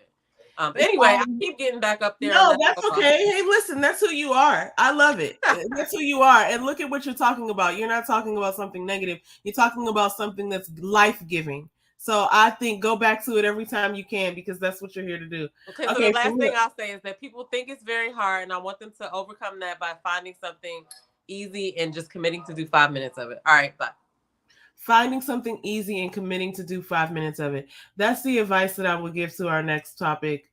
Yo, I be coming up with these segues, okay, people? Our old friend Dion, okay, has made his rounds on the internet this past week, related to him believing that the Dave Chappelle skit of him from Diddy's Making the Band prevented his music career from taking off. And this is someone has a different viewpoint on things. I listened to this whole thing and I wasted that whole 5 minutes of my life. I don't know if you saw this. If you didn't, I can definitely let me just tell you what it was about. Okay. He goes out here to say that like the making of the band experience was fine or whatever, but it was the spoof that Dave Chappelle did that prevented him. So when the show ended, he was able to do music. But then once the skit came out, then people stopped booking him, and he would send his music to DJs, and they would be like, "Oh, that's the Dion guy." He's talking about the fact that there's the skit that Dave Chappelle's show did. Put him in a like it said things that he never said, like I spit hot fire and Dion. Like that doesn't matter, and I think it's he really didn't say that. Well, he's saying that he didn't say that. I actually didn't go back to check because guess what? The only reason I even remembered him was because of the Dave Chappelle skit. Okay, I remember watching that. I remember watching that season of Making the Band, and outside of like, I think they was the one that walked to get the cheesecake, but it might have been somebody else. The best part of that was like, I think it was Babs.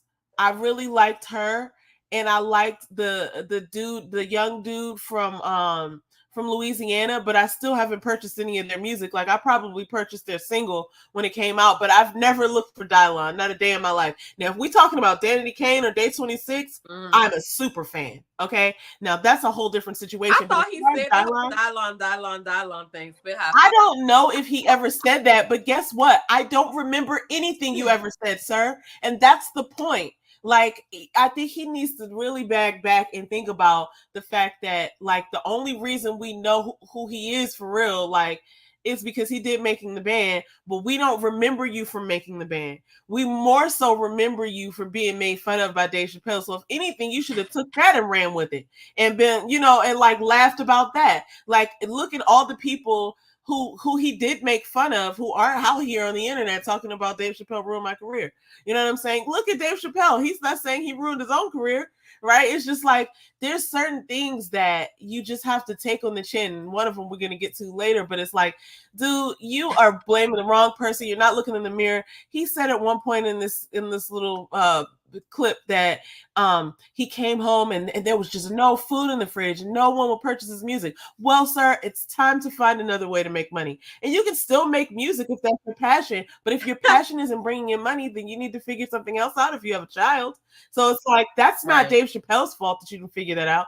And I mean, obviously, look. Yeah, and that's not Dave Chappelle's fault anyway, unless they thought that Dave Chappelle was actually him. Like, I don't get that part. I think we need to really start looking at how we can be productive and uply mobile. Look, this man's skin look better than Monique's. He needs to be focused on other things. Like, obviously, he has other talents. He can do other things. And the fact that he's sitting here talking about somebody who made his name more famous, ruined his career, is just a little bit odd to me. I mean, well, I mean, there's also the other aspect of, if I mention him and then somebody posted like the Jasmine brand, right, is a big platform, and now everybody's talking about me. So maybe that was, it's sad that we got to keep looking at that angle on stuff when stuff happens in the world or whatever. But that could be a possibility too. Maybe he spoke on it so that people would start talking about it, even though we're just, most people are probably saying the same thing that we're saying. Yeah, and I mean, listen, more power to him. I still don't want him to be down and out. Like, he can figure this out, though. I just don't let this stop you, Dion. Don't let this be the last thing we hear about you, okay, buddy? That's all I'm saying. I didn't want his butt on the way out. All right, Bucko. I saw a clip this week that was so disrespectful. The man was talking to his manager, and the manager was like, well, actually, it was a message. It was a voicemail this man was listening to from his manager saying, like, we really needed you. We had all these catering orders, and I know apparently you broke your wrist. And the man is standing there with the phone you can see the pink cast. So he obviously did break his wrist. But he was like, allegedly you broke your wrist, but we really needed you. And we just want to let you know that, it was an all hands on deck type of day. And we really need you to come through. And I was like, this man who left this message is going to feel so stupid when this other dude comes in to get his check and he has a cast on his arm, and you done accused him of calling out erroneous, like, with like lying about calling out. All right, look, here's somebody who's having a great week this week and a great time in life. I love this girl. Her name is Money Long. Actually, I thought it was Mooney Long, right? But she's the one that sang Hours and Hours. And she also has a song out now that's going viral on TikTok. Nobody loves me like it, right? Okay, so she's really fun. So I listened to this. Yeah, that was tight. Did you see this freestyle? Yeah. And you know who she is, right? Yeah. I love that song that she has. I love all of her songs so far, whatever, but she's actually going to be on tour with Chris Brown. So. Oh, that's awesome. Do you remember this person? She does look familiar. Priscilla Renee. That's Money Long. And what's funny Are you serious? Yes. And we used to watch her on YouTube like in 2012 or 2013. And she was like right around the time when Don Nicole was out. And she used to sing. I mean, like she doesn't sing like she used to sing, but I think, I'm sure her voice is still there. But I just remember being so impressed with her, the way she would do covers. And she obviously was younger back then. She looks a little different now. She still looks good. But I think she may have somebody said she may have gotten a nose job or something. Which I don't know. That was so long ago. I wish I could remember all the people that I used to follow back then or whatever to see if they still got pages to see what they're doing. I will bet you names though. I will bet you that you could probably go back and find some of her old videos, because I'm going to go looking for it actually. But I think she did like a Alicia Keys cover that we really liked.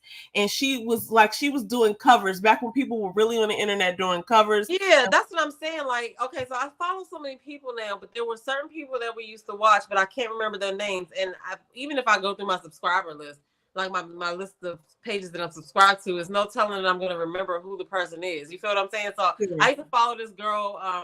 She did natural hair, and I can't remember. I just know her name had boring in it, but I don't remember what her name was. And I'm like, I was thinking about that a couple of days ago. I was like, I wonder what she's doing, but I can't find it now. So I'm like, anyway, I'm looking up her because I do remember that picture. Yes. Okay. We're going to have to talk more about that, because I think I was telling y'all that the last time you were over here, maybe for Christmas. And I was like, you don't remember this person? And I was like, you know who sings Hours and Hours? And I don't know if it was early, like, oh no, I don't know what you're talking about. But I was like, oh my God. But anyway. Okay. Yeah, we're going to definitely look into that. I think this is her. Okay. She has 2 pages. She has her Money Long page, and she has Priscilla Renee, right? And I went to the page and went back to old, like obviously she got old stuff on here. She got stuff from 16 years ago, 6 years ago, 12 years ago, 14 years ago. Yeah, okay, I'm gonna listen to this when I get off. But yeah, that is so wild, so dope. But she talked about how I saw her in another interview talking about how she put her dues in.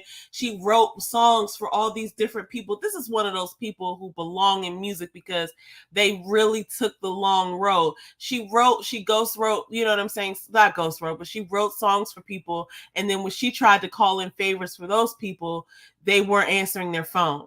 And so I think she's so good. And like, even this freestyle, this was a freestyle, but it could have easily been like a song that's on the radio or on the internet.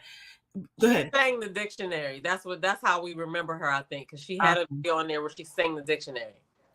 Okay, she was so good. I mean, she still is so good. I don't want to say that, but I think over years you kind of refine yourself and you find yourself, and it seems like she's so comfortable in her skin. And I think that the way that she's able to do this freestyle just lets you know how she is with her artistry. Okay, I have to say this, even though this is not what we're talking about. James and I had a really good conversation earlier about, if the goal is this, then if the practice, okay, if the goal is this, then what's the practice, right? So then we had an analogy about basketball. It's like you think about Kobe Bryant and how much of a champion he was, and people just think, oh, he's just that good, he's just that talented that he can walk out and he's going to win a championship for you because he's just so talented. And while that is, perhaps a little true, I don't know that was true. I think what was happening is that he he focused on the fundamentals and form and repetition. And so now that's going to put you in a category where you can outlast and you can outperform, because the probability that you're going to make the shot is a greater probability because you have muscle memory on how to make the shot. Same with what's his name? Why can't I remember? King James, right? Same with LeBron James. He can do certain things within basketball because, sure, he's a big dude and he has a lot of speed and he has a lot of, power, but also it's his training. And I think what we fail to realize sometimes, not me and you, but just like as human beings, is that it's about your practice and it's about your form. So if you have something in your mind that you want to succeed at, you got to figure out what's the form and what's the practice, right? And so we were talking about basketball and he was like, I need to practice patience. And I was like, what does that look like? And I was like, okay, tell me what impatience looks like. Impatience looks like, putting your hands up, like, I don't have time for this. Impatience looks like, I don't want to sit in this traffic. Impatience looks like, oh, this person is, annoying me. Patience probably looks something a little calmer. It looks like folded hands, and it looks like a mantra to yourself, like, time is not all about me. You know what I'm saying? It looks like what does the practice of patience look like? And I was like, define that for yourself. If good form and shooting a ball looks a certain way, like you have to have your hand like this and your thing like this, and you have to think like this, and you have to do that repetitiously, then what does consistency and practice look like in having patience? What does consistency and practice look like in having success in YouTube? What does that look like in having success as an entrepreneur, right? So those are the things I was like, let's draw some analogies there, right? So I'm sorry, were you going to say something? No, I was trying to stop him from barking. Oh, cool. All right, look. So I'm going to move on to the next topic, guys. We're going to roll right through because we have a lot of topics and we're going to try to hit them all. This is another Kev on Stage clip. Obviously, I'm a Kev on Stage fan. I said that a couple of weeks ago. Kev on Stage, I want to play this clip so that we can hear it because he's reacting to a Ty Tribbett clip and then he's giving his opinion of it. And I think it's really interesting that we hear the entire thing, including Kev's commentary, because this is something as, collectively as the internet, as the Black internet, we need to be on the same page about this. So I'm going to start it from the beginning. Second clip, and then I'm going to tell you what I think. I think it's a system now. Oh, God. It's a system. Everything is a system, and systems work with or without God. Mm-hmm. So I think the institution of church is whack. I think how church is ran is whack. I think the religious system and structure is whack. I don't subscribe to it, even though I grew up in it. I benefited from it, but I learned that God is not the church. All right. I'll tell you right now, this is not a trick to get you to watch Churchy on BET Plus. This is not really the time for that. I'm not going to do no promo of that right now. That's just not the time. What I want to say is this. If you disagree with Ty, and I believe you can disagree with him on social media. This was posted on social media. You can have the conversation in full. I just hope you disagree with what he actually said in this clip. The institution of the church is whack. The system of the church is whack. And the way the church is ran is whack. If you disagree with him, your disagreement should say the institution of the church is actually good. The way church is ran is good. And the systems of the church are good. But the majority of the disagreements I've seen are the church ain't whack.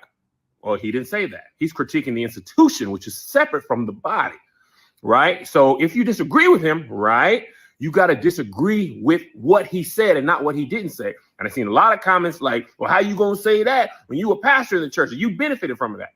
He literally said that in that video. This isn't even a video where you got to see the whole interview. People are disagreeing with what they actually heard in the clip.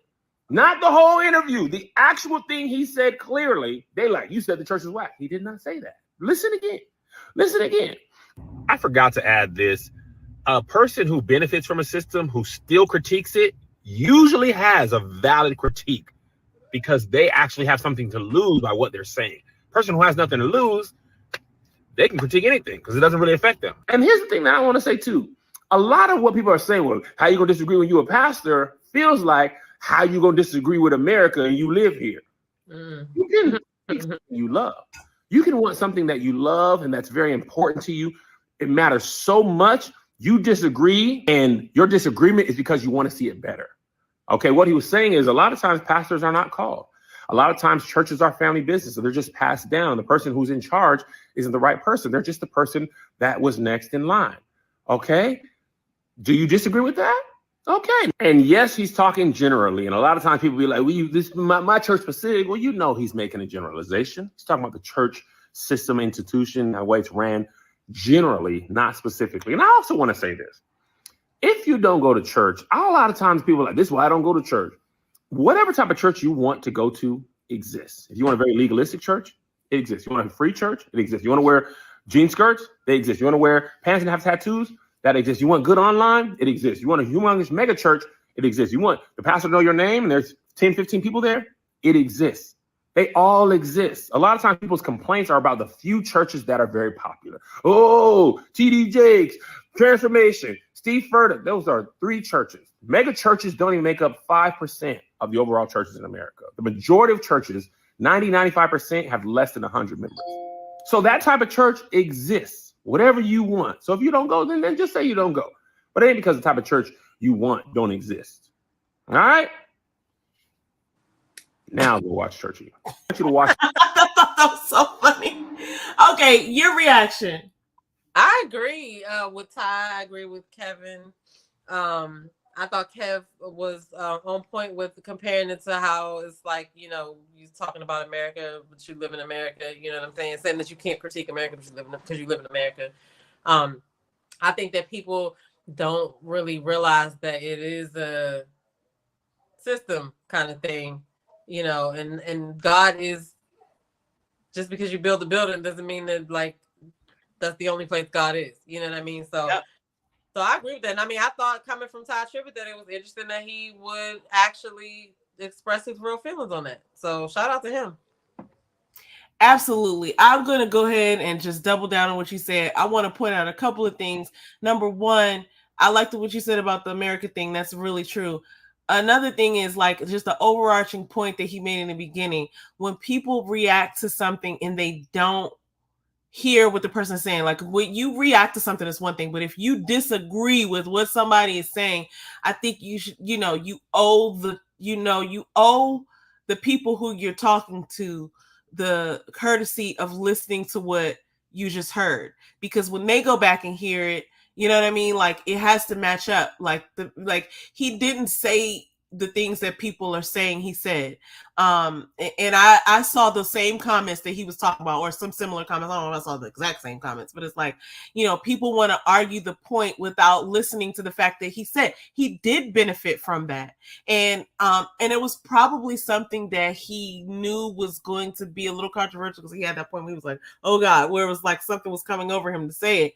But I feel like, we owe it to people to listen to what they have to say especially if we're gonna disagree with them, because now why are you even talking otherwise? Right. And now you're misrepresenting what somebody's saying. You're arguing against a point that doesn't exist. You know what I'm saying? That's the scary thing about communication in the world we live in. I was talking to you about this earlier. Like, a group of people can hear the same thing, and you can only walk away with your level of understanding. You know what I'm saying? And then because, you're not going back like, how did you see that? And what did you get from that? And you're not having these, like, we're not going to have these conversations with everybody in church with us, right? You don't know what people are like grasping. And so that's a great point, because people do that to videos. People will listen to the video. In the video, the people will say exactly what they said they were going to say in the title. And then here you got somebody in the comments talking about, this is clickbait. You didn't blah, blah, blah. Well, you didn't watch the video. You know what I'm saying? So why are you even talking? So it's like, yeah, if you're going to disagree with something, why not have the part that you disagree with on the silver platter, instead of just saying I disagree because of something that's not even what he said. So, and that's just scary. And this is a scary thing, because I was telling you earlier, we work with people, all types of different people, and we could all go to the same meeting, and everybody thinks that just because they had head nods that everybody's on the same plane, that somebody's walking around about to fuck the project up because they don't really understand what's going on. Oh my God. And I know persons in meetings sometimes when I'm doing other, especially now that we're remote, it's like I'm doing other things. Sometimes we go to meetings and people are like I'll zoom back in, or I'll tune back in when they're like, okay, so we all agree. Okay, moving on. And I'm like, okay, I guess we all agree. Don't know what the hell we were talking about. But sometimes, it's one of those things where, people aren't necessarily paying attention. And this is dangerous, especially with this specific topic, because obviously some people are going to have their own specific, ideas about church, and people have all types of things about church. But there's the one thing that I resonated with. He said, Todd Tribbett said a lot in that clip, and I see some other people, pastors, who were reacting to it in ways, and I'm like, how can you disagree with him? Because it's in the Bible. So one of the things that he was saying is that the church is not like the building and the structure of like the process of having a church. It's more than that. It's the people in the church. So like if the building burned down, you could take your church elsewhere, or you could take the people in the church and put them on a bus and go somewhere else, and that's the church. And so that's what he was saying. He's saying that, and I mean, I'm not even going to speak for him. We could go back and look at the clips, but I think that it's something that people could, at least have an open mind to, because he's saying something that a lot of people agree with. So even if you disagree with it, you probably know somebody or attend church with somebody perhaps that agrees with him. So I also find it very interesting that people are so apt to just like shut people down and say that's not right, and it's like, well, what if I think it's right? So are you just ready to shut me down? You don't want to hear anything I have to say, so it's got to be whatever your understanding is, or we can't have a conversation. And that's the problem. That's exactly what he's talking about. And inside of that, any pastor, this is what is really interesting to me, any pastor who would disagree with this, I would question not even necessarily their motives, but like I would question what they're working on, because how could they disagree? In the Bible, there were like a few temples, but most of the stories are about people who were praising God outside. You know what I'm saying? It wasn't the church. It certainly wasn't the church that we're used to today. Somebody, I think it was TD Jakes, was like, when Jesus comes back, if Jesus came to church with us, we would have to teach him how to do church, because that was not what he was doing. He was out here helping people, healing people, and we're called to imitate God. We're called to love people and to follow his precepts. And so that doesn't have anything to do with like putting on a nice dress and hat and walking in and being sat in the pew and being given like, I get what he's saying. And if you're too focused on the system going right, and you're not focused on the hearts and the minds of the people, whether they are being healed and whether they're okay, right? It's like, I always kind of look at church and hospitals in a similar way, but it's just different things. Like one is for the physical body and one is for the inside of you. And if you're not examining in a way, you know what I'm saying? Like, and this is like shoulder to shoulder too. It's not all about pastors. It's like, if you're attending church and you don't care about the other people in your church, then you should take a look at yourself. It's not like you have to go and talk to everybody, but it's like, we're so transactional these days. Like, we just want to go and get what we want, and then we don't really care about all the other people. And that's not what, that's not what's in the Bible. That's all I'll say. I don't tell people how to live their lives, but I would just implore those people to like really take a good look at their Bible and see what that thing says. So that's all. And I don't want to. Everybody can't be the good guy. So for sure, the people who are gonna come out real hard about how wrong Todd Tribbett is, I mean, somebody has to play the villain role. You know what I'm saying?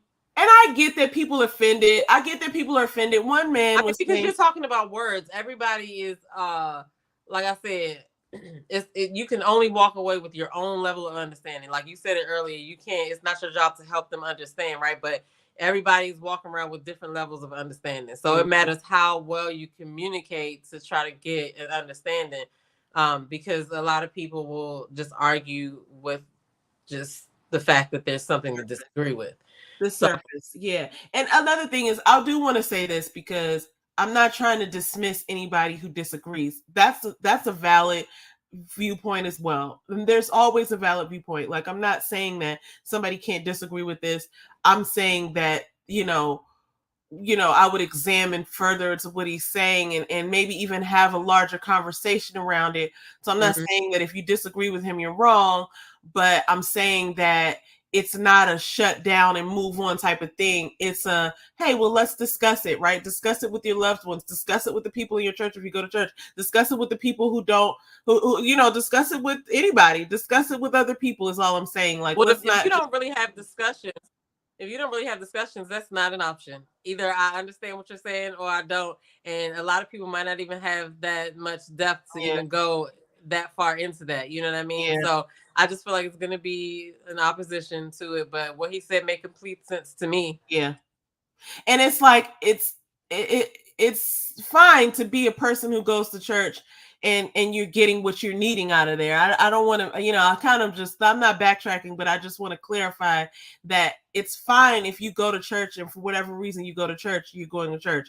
Like, I don't think there's anything wrong with that. And even if I did, who cares? Like, I'm just one lady on the internet. But I also feel like there's value in hearing the other side.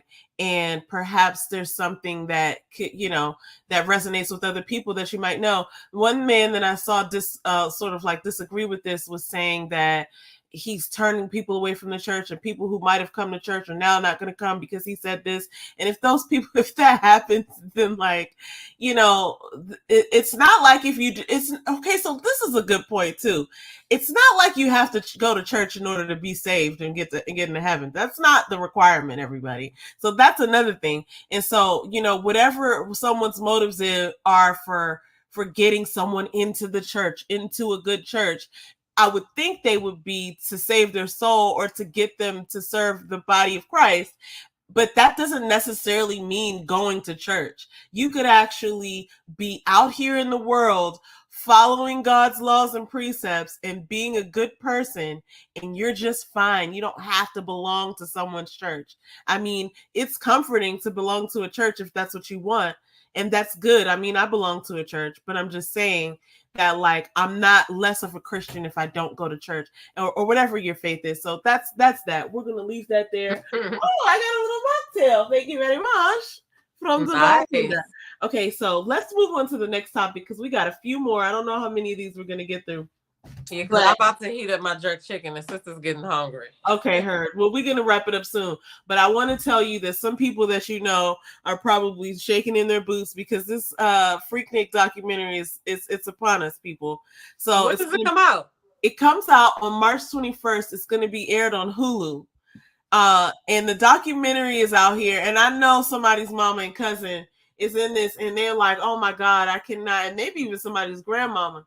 But I remember when I went to Atlanta, Freaknik had just been canceled. So I'm not in any of these videos, people. I'm not in any of them either. I wanted to go, but didn't get to go, so. Yeah, they wouldn't let us off campus, and it was part of it because I was hearing horror stories, not horror stories, but like, apparently people were out there, doing this. And I think it was I never went, but what I would say is like, it was probably a lot of fun because these are all kind of like college age. You're not necessarily in college, but there's a lot of colleges in Atlanta, in Georgia, I will say. And to have a whole bunch of Black people like that at a festival like thing, and to have our music blasting, and it wasn't anything like that. It was huge, and it was hot Atlanta, okay? And it's like all of these young Black people, all of these celebrities. You see the Greeks, you see all the parties. I'm sure it was a great time. But what I heard about it and why it was shut down is because there was some level of violence, and there was like public acts of indecency. Like, we can see some of that, but apparently people would just be having sex out in the park. Like, just like, oh, they're over there having sex. And like, you can't just be walking your dog and, and be seeing that, or having your children. I heard a lot of stories about me.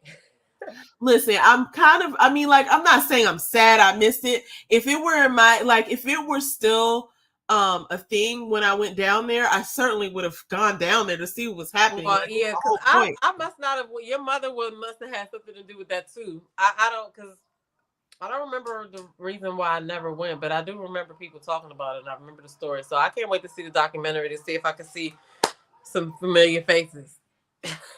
So, okay, I think we're gonna save some of these topics for next week. I did want to talk about this one last thing, and then I'll let you, because I don't want you to. I'm kind of getting hungry too, but you know, we're not going to talk about this, but next week I'm just going to tease this real quick. I want to talk about the Cat Williams on Joe Rogan, and I want to talk about Will Smith sitting down with the original Viv, Janet Hubert. But for now, let's end with this, because I heard about Nature Boy and about how he was a cult leader and he had done all these things. And I think at one point you had shared some videos with me of like what they were doing out in the wilderness or whatever. And it was very weird. And I remember thinking at the time, how's he getting away with this? But it wasn't in America. So I think that's probably how it was. But do you want to talk about this and shed some light? So yeah, I don't know how I stumbled across it. Must have been when I started. Well, I went on a cruise and I was looking for stuff to watch on YouTube, and I found Tasha K. I found Armand Wiggins, and then once you start finding people that talk about each other, you'll start getting other names to go watch. And so that's how it happened. And then I must have ran across somebody who was talking about Nature Boy, and I was like, "What is Nature Boy?" But he was from New York, and he like packed up all this stuff. He had videos and everything about how he's about to go live in nature and stuff like that. And so he did. And I came in on the part where they were already in like they were out of the country, and he had like, you know, a couple women over there, some men over there. They were just walking around almost not clothed, and he was like directing them. And like sometimes it would be videos of, you know, him humiliating them with, you know, in some type of situation where they're being humiliated, whatever. But these people would like give him their money to join. You know what I'm saying? You would even be able to see the Instagram lives that he would do, where he would actually be recruiting people, and people would be getting on there trying to, you know, ask what they could do to come out there or whatever. And then you get the people out there, and then just, you know, a lot of people came and left, and it was just so many different situations that were recorded. You know what I mean? And then it just got worse and worse and worse and worse. They like you know, he had two of his wives fighting each other. One of them bit the other one's breast.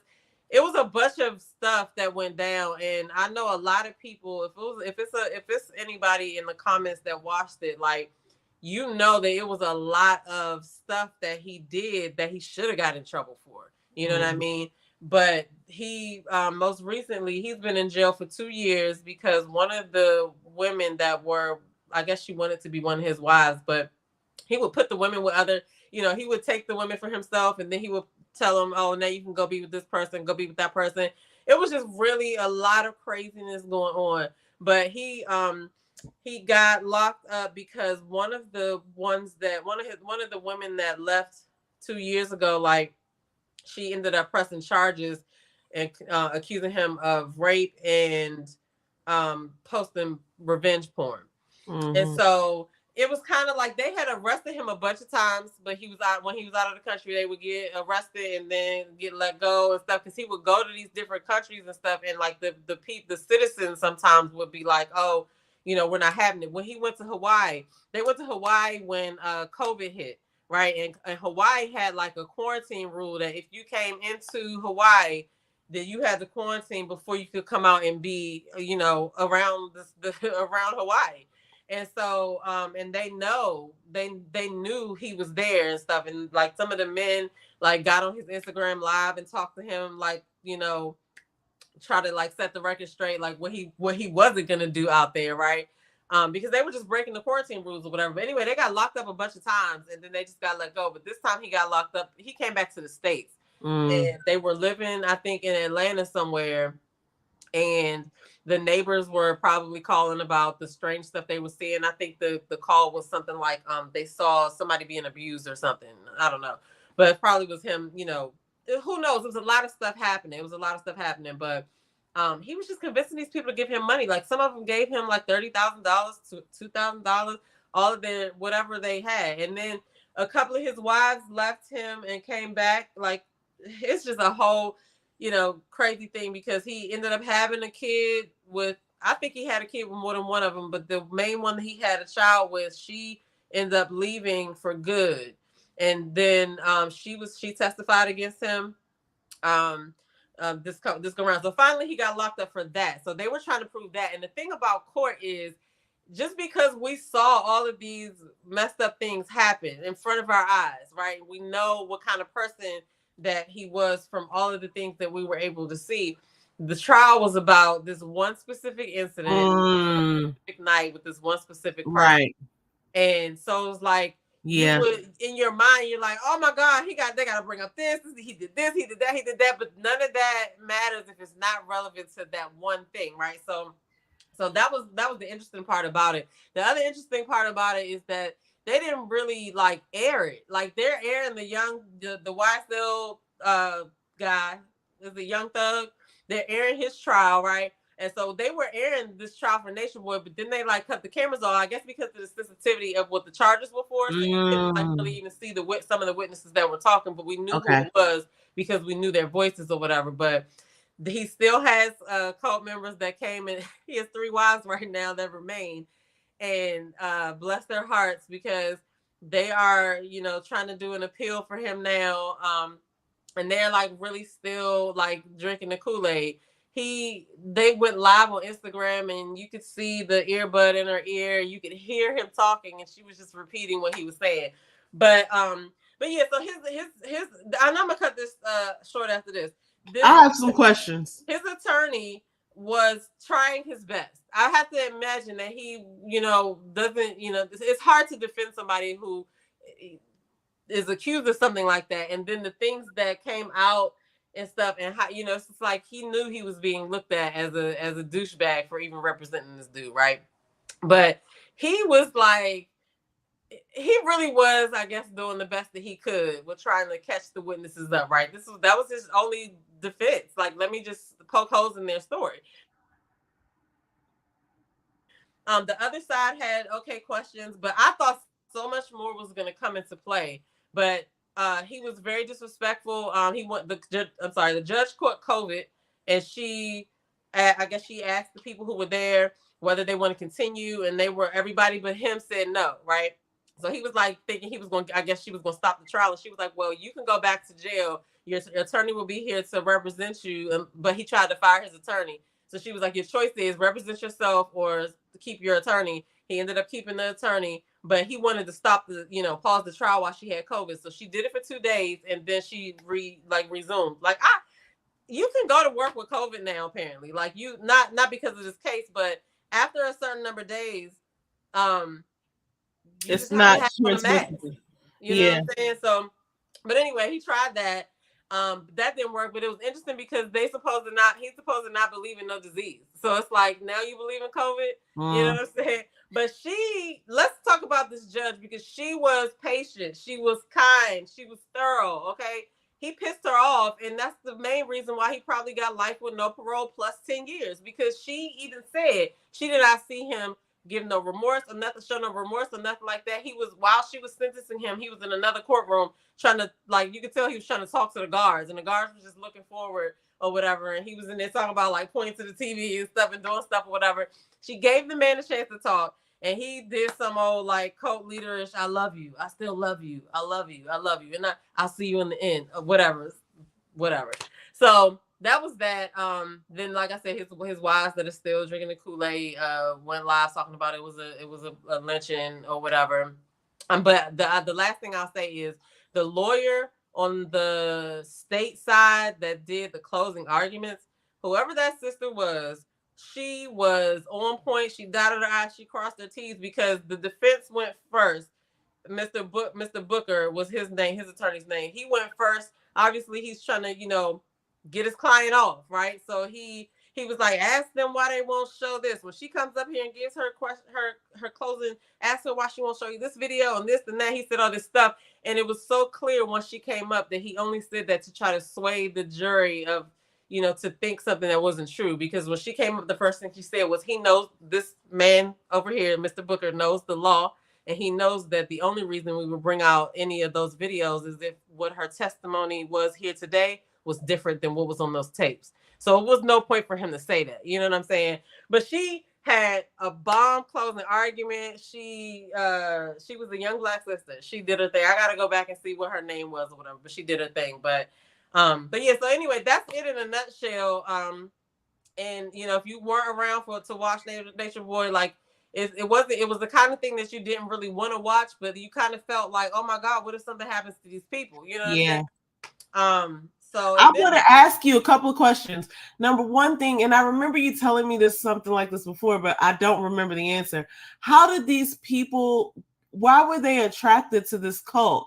Like, I always think about that when it comes to like cults and things, like what could make you so brainwashed, right? Like, what do you think it was that was making them go there and be abused like that? Okay, so also in this trial, you know, they call experts and stuff like that, right? So they had 2 experts. They had a domestic violence expert, and they had a expert that dealt with cults and stuff, right?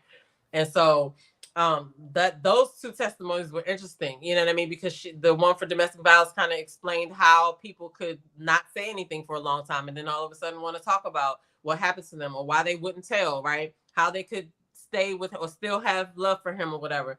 And so it's, I mean, it is just so interesting. So on the top, when he first came out, he looked just like a dude that was all about, like, he didn't say, it's not like the things that he was saying weren't being said by other like people, right? Okay. There were some true things that he would talk about, but it just got so retarded. And so he came off like, you know, like a cool dude in the beginning. Not cool to me, but I watched him charm people, right? And then after he hooks them, then he starts his madness. You know what I'm saying? And like they tried, his defense was that they were acting. This stuff was for content and stuff like that, which, you know, one of the wives got up there and was like, well, yeah, after we saw the Chris Rock slap, you know, that kind of inspired us, in not so many words, to do stuff for shock value or whatever. And so the attorney was like, so you're aware that this stuff happened before the Chris Rock slap? I was getting ready to say, yeah. But anyway, they were trying to say that he was, you know, they were characters or whatever, but I think dude probably have some mental issues where, because he was just like doing stuff that, and I just was thinking about like the mindset, you right, of what they have to be. And I think that they were going over there because they were running from their own problems, because a lot of them left their kids and stuff like that. Like he wouldn't let a lot of them bring their kids over there. And so they had to like denounce us, like the world, right? And then and they believed that he was the Messiah. That's what they believed. He went from calling himself Nation a bunch of different names, and then eventually he just started calling himself, you know, straight up God or whatever, which was crazy in itself. But the cult, the expert witness they called about cults, that was very interesting because he explained how you don't have to be a certain intelligence at a certain intelligence level to get got in a cult. Like he's like, I know doctors and lawyers and all types of people, like it's a certain set of manipulative skills that gets you in the situation. And like they believed that what he was saying, you know what I'm saying? So they thought that if they did leave him, that they were disrespecting the Messiah. You know what I'm saying? Even when the girl who was pressed these charges, the thing was she left. She called the Uber or something. She left to go outside to get in the Uber, but they told her God was calling her. Why don't she pick up? And they were talking about him. Anyway, so she went back into the house to talk to him, and he wanted to have, or there was a conversation about having sex one last time. She said no, but then she ended up saying yes. But the thing is, like, at what point she lost count of how many times she said no and just gave in. You know what I'm saying? So the judge was saying basically, with all the evidence or whatever, you've taken advantage of these groups of people. These people were broken and whatever and looking for something, and you took advantage of that. And so basically that's my answer. Like because I could not see myself doing anything like that. Like I'm not comparing myself to these people, but you know, I could see what he was doing. Like you could see it if you weren't them, you know what I'm saying? Like you could see, hear what he was saying. You knew what was gonna happen. Like he used to do all these. It was entertainment, and they were trying to act like it was entertainment. They were trying to act like they were filming a reality show and stuff like that. And they used to have like real nigga moments where he would, like, if somebody did something wrong or they had to talk about something, they would talk about it, but it would usually end up in him just kind of making some of them humiliate themselves by the shit that he would have them say or do, right? Nobody ever tried to fight him? I can't really remember. Maybe they bucked up a little bit at one point, but if it was come to that point, they're leaving. Like they're not, you know what I'm saying? Yeah, that's true. But they would I fight mean, each that's other. true. They would fight And each other, but he would play them against each other to Yeah. make them do that or whatever. So he would put them in the closets. They talked about how they really couldn't eat, and he would eat sometimes, but if he wasn't going to eat, then none of them would eat. They slept outside. see, that's the thing that I don't understand. But you Yeah. know, I'm not meant to And understand. they had to use the bathroom outside, even though they had it. That's what his ex-wife said. She said, the first thing that was wild to me was that I couldn't use the bathroom. She was like, we could go to the bathroom outside. That's what we use the bathroom, but he wouldn't let us use the actual bathroom. You know what I'm saying? But he was using the bathroom? Probably. That's what I don't understand. But you know what? I know that their cults have existed for, you know, a long time. And I get it. I remember those people in Waco. That was the first time. I was younger then, but I remember that was the first time I had ever heard of like a cult. I was like, how did they get there? Why would they stay there with that man? And it was having to do with the same sort of thing where they thought he was godlike or something like that. I mean, because what his process was is that he would be really nice and love bomb and get them over there, and then he would get them to you know, oh, we're all talking, trying to get to know you, spill your guts to us, right? And then in the first chance he could do, flip it. Oh, that's your trauma coming back and doing this. And then they would just get into that cycle of being like, maybe it's me, maybe I am tripping, you know. Yeah, whatever. And I would imagine there was some I would imagine, I don't know this because I didn't see that part, but I would imagine there was some like peer interaction that keeps you like, you know, if everybody around you is doing something, the pressure becomes greater because it seems like you're the one that's, you know. They would re-up on that. Like if like when the girl left and she came back, well, if you left and came back, the other women would be like, you're weak and this and you know, and try to berate you and belittle you and make you feel bad. So now you're just like balled up in the corner, like, well, you know, fuck, stop. You know what I'm saying? Yeah. But so it's really interesting, but like it was just really crazy. But he should be, you know, a lot of people were like he shouldn't get life or whatever, but I mean, I don't know. I look up shit. Okay, I like to look up shit when somebody's having a trial or something, and I don't understand something. I like to look up certain words and be like, okay, well, what does that mean? What does that mean? Because sometimes it doesn't. You know, you think you know something and you don't really know. But I looked it up and found out that in Georgia, there's like a 25-year sentence for rape. So he should have taken the deal that they were trying to give him in the beginning, but he was so dead set on thinking that he was God and wasn't going to get caught. He got, you know, I feel like he was still in shock when that verdict was read because I feel like he thought he was gonna get off, but life plus 10 years. But I guarantee you that there will be news of whatever cult he's working on inside of the fucking jail. That's what I was gonna say next. Here's what happens in my mind, right? There are still people lost. There are still people who look up to him. There's still people who admire what he did. There's a couple of people who are kind of like him. They're just not as, you know, vicious as he was online. You know what I mean? But there are a whole bunch of situations like this. But he's gonna meet these people in jail. They're not gonna have life sentences, so they'll be able to walk out free and start their own situations. Right? That's how I'm looking at it. Because he really is a piece of work. And look, here's what I was gonna get at. Isn't it possible then? Because it seems like, I mean, I'm just making him in my mind this evil character, like demon-esque type of character. And maybe he is doing this on purpose. Maybe he studied the psychology of being a cult leader. Maybe he knows this stuff because I just can't figure out how he would get people. Oh, I think he probably did. I think he absolutely did. Wouldn't that mean then that when he gets into jail and then he's around a population of people that he could then start a cult within the jail? And absolutely. Then, you know, there's also the possibility that someone could just beat him up or stab him or something like that. But listen, I would hope that that's what not stab or anything, but like I would hope that somebody goes to his body a little bit while he's in there. Just, you know what I'm saying? But something just tells me that he has a section of people that embraced him.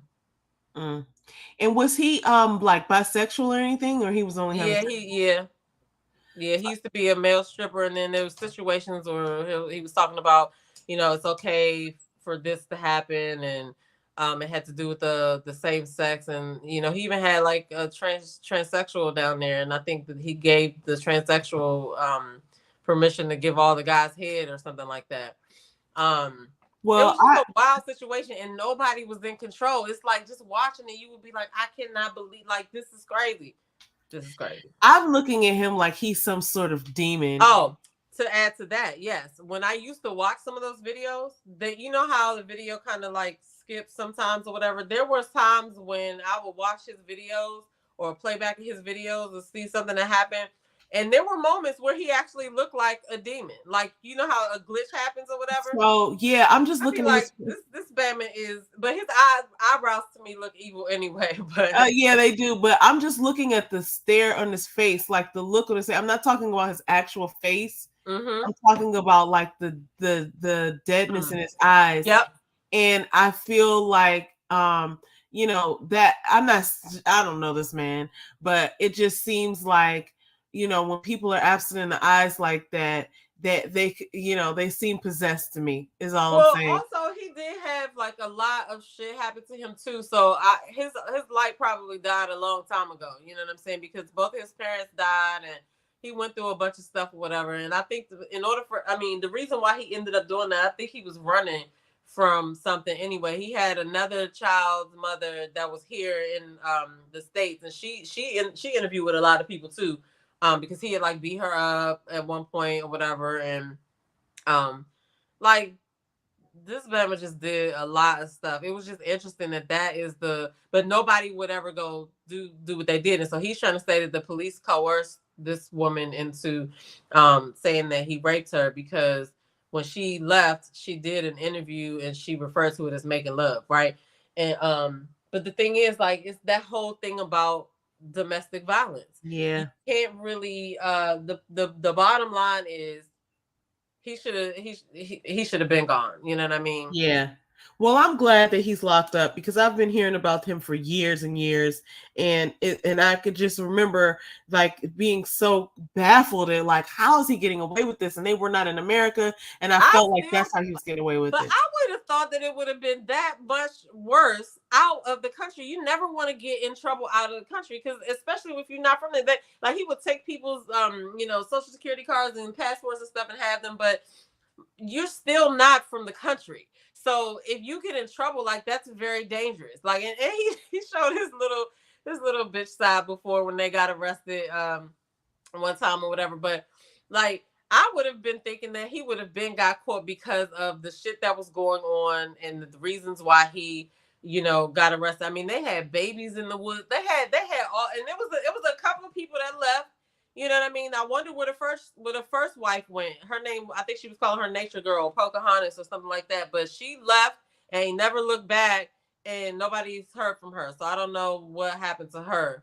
But yeah, this, and it was also a girl from Canada there back when they were called Melanation or something like that. It was a girl from Canada. She was a Caucasian lady.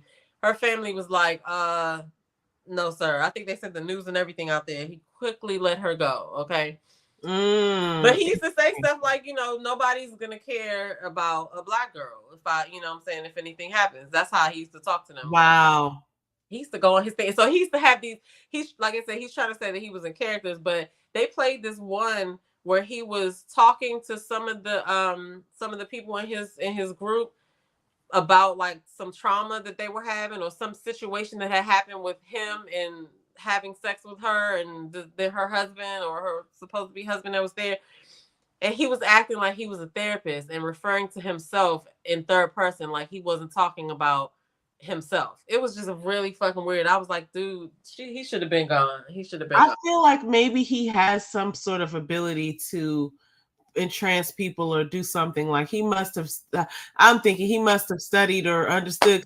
I think he did study code. I really can't wrap my mind around how an adult would get, enticed to come somewhere else. There was a lot of people, but I don't understand that. So I don't want to victim shame either, because obviously these are real people. They've had families, they've had babies with this man, and that's got to be something like, just like we see Reesa Teesa kind of like talking about how she's in therapy and stuff like that. Like this has got to be far worse than that. So now, I will say that they have had some people who finally woke up. They testified against him, and I'm happy about that. You know what I'm saying? Because it was like, yeah, they finally see that this was crazy. He took advantage of their like vulnerabilities or whatever. So, but anyway, well, look, we're gonna wrap it here, guys. But we might actually talk about this a little bit more, just depending on whether this story. I mean, like, something tells me that this is not the end of this.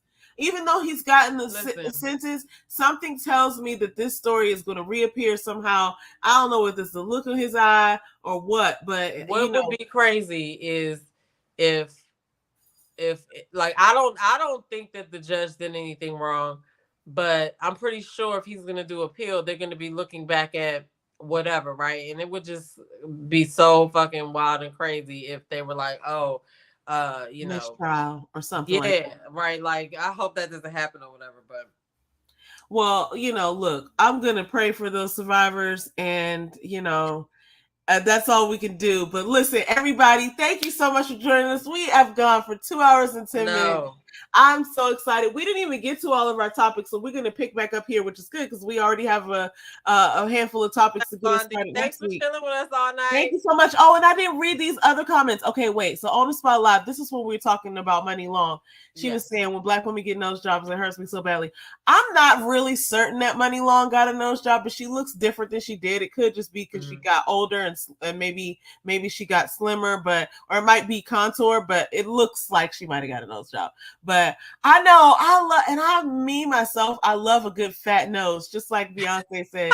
Well, like, I love the original Jackson nose. Like, I thought it was so interesting. And like, remember, I think her name is Jennifer Grey. She played in Ferris Bueller's Day Off and Dirty Dancing. I think that's her name. I used to love her old nose. Her old nose made her face so interesting. And she was one of those people that I remember from movies when I was younger, that I just remember I wanted to be like her. Like, I remember she had on that pink sweater and she had those shoes and she ran up the stairs real fast in Ferris Bueller. And I just remember thinking, like, she looks so cool. Like, I want to dress like that, and I remember just liking her face and her hair. And when she got a nose job, I was like, what? No, she still's pretty, but I just loved her nose. Her old nose was just so interesting, and it made her face good to me. Anyway, that's just me. And then another comment is, I'm happy for the survivors. Oh, wait. This one was Blondie Monique said, look what happened. This is about the church. Look what happened when COVID hit. We couldn't go to the building. Exactly. And we still had church and we still believed in God and everybody was fine. I'm happy for the survivors. That's just to our last topic there. Many survivors don't get to see justice. And they have to go on living with that trauma for the rest of their lives. That's something that, people forget. It's like, they go back and they find a job. Oh, because think about it. If something happened to you like that, and then you finally was like, oh, I'm not doing that no more. You had the video evidence online to remind. It's a lot. You how like messed up that situation was. Like, though, I can't even think of anything specific right off the top of my head that was like the wildest thing that I seen them do, but I remember the time that he would get the women to try to feel like they need to compete to be his wife, right? And then he'd be like, oh, you're not doing this like her or whatever, and then he would it was nobody there to stop him from egging them on. You know what I'm saying? And he got them to fight one time, and you could tell that one of them really ain't want to fight, and she got fucked up in the fight. Oh, that's so sad. Yeah, lip was busted. They was fighting on the beach. She was getting slung around. She got her breast bit really good. Hey, that's so sad. It was like savage. You know what I'm saying? So it was like, and then afterwards he, was acting like everything was all good or whatever. Then like some of them be getting sick and stuff. There was a couple of people that passed or whatever through the years that had been there. like this older lady came or whatever, and she had like a heart issue, and they claim that he told her to stop taking her medicine, but he claims that he ain't telling her nothing or whatever, but she passed or whatever. But while she was down there, what did they do with the body? I think there was a whole thing about them getting the body back home to her family. So they must have shipped the body to the family or whatever. But we never found out what really happened. Like, nobody really told that story. So hopefully, like, since this happened, like, people will start coming out and telling their stories. She also said that he cannot benefit monetarily off of anything. No book deal, no Netflix, no none of that. But the ladies could do it. You know what I'm saying? So they're just gonna give him money. But you know, it's fine. Hopefully, everybody will get healing after this. But I would be interested. I'll be on TikTok looking for these follow-up stories. Everybody. No, anyway, look. Thank you so much for joining us. Come back next week where we're going to cover more topics. We have more topics on this list, and of course, whatever happens in the world on the internet, we're gonna, we'll take our pickings and we're gonna see how we feel about those things next Thursday. Thank you so much for joining us. Good night, Blondie. All right. Yeah. Good night, Blondie. Shout out to you. Shout out to On the Spot Live. Like she said, we'll be back next week. And we might start going live on other channels. So definitely make sure that you follow. Yes, I'm a unicorn. Her link is in the description below. Follow the City Life Sisters and my Mindset and Fitness channel. If you're trying to get your life right and create some new habits, by Demeter Joe. Okay? All right. That's all I got to say. You got anything else to say, sis? That's all. I'll see y'all next week. Peace.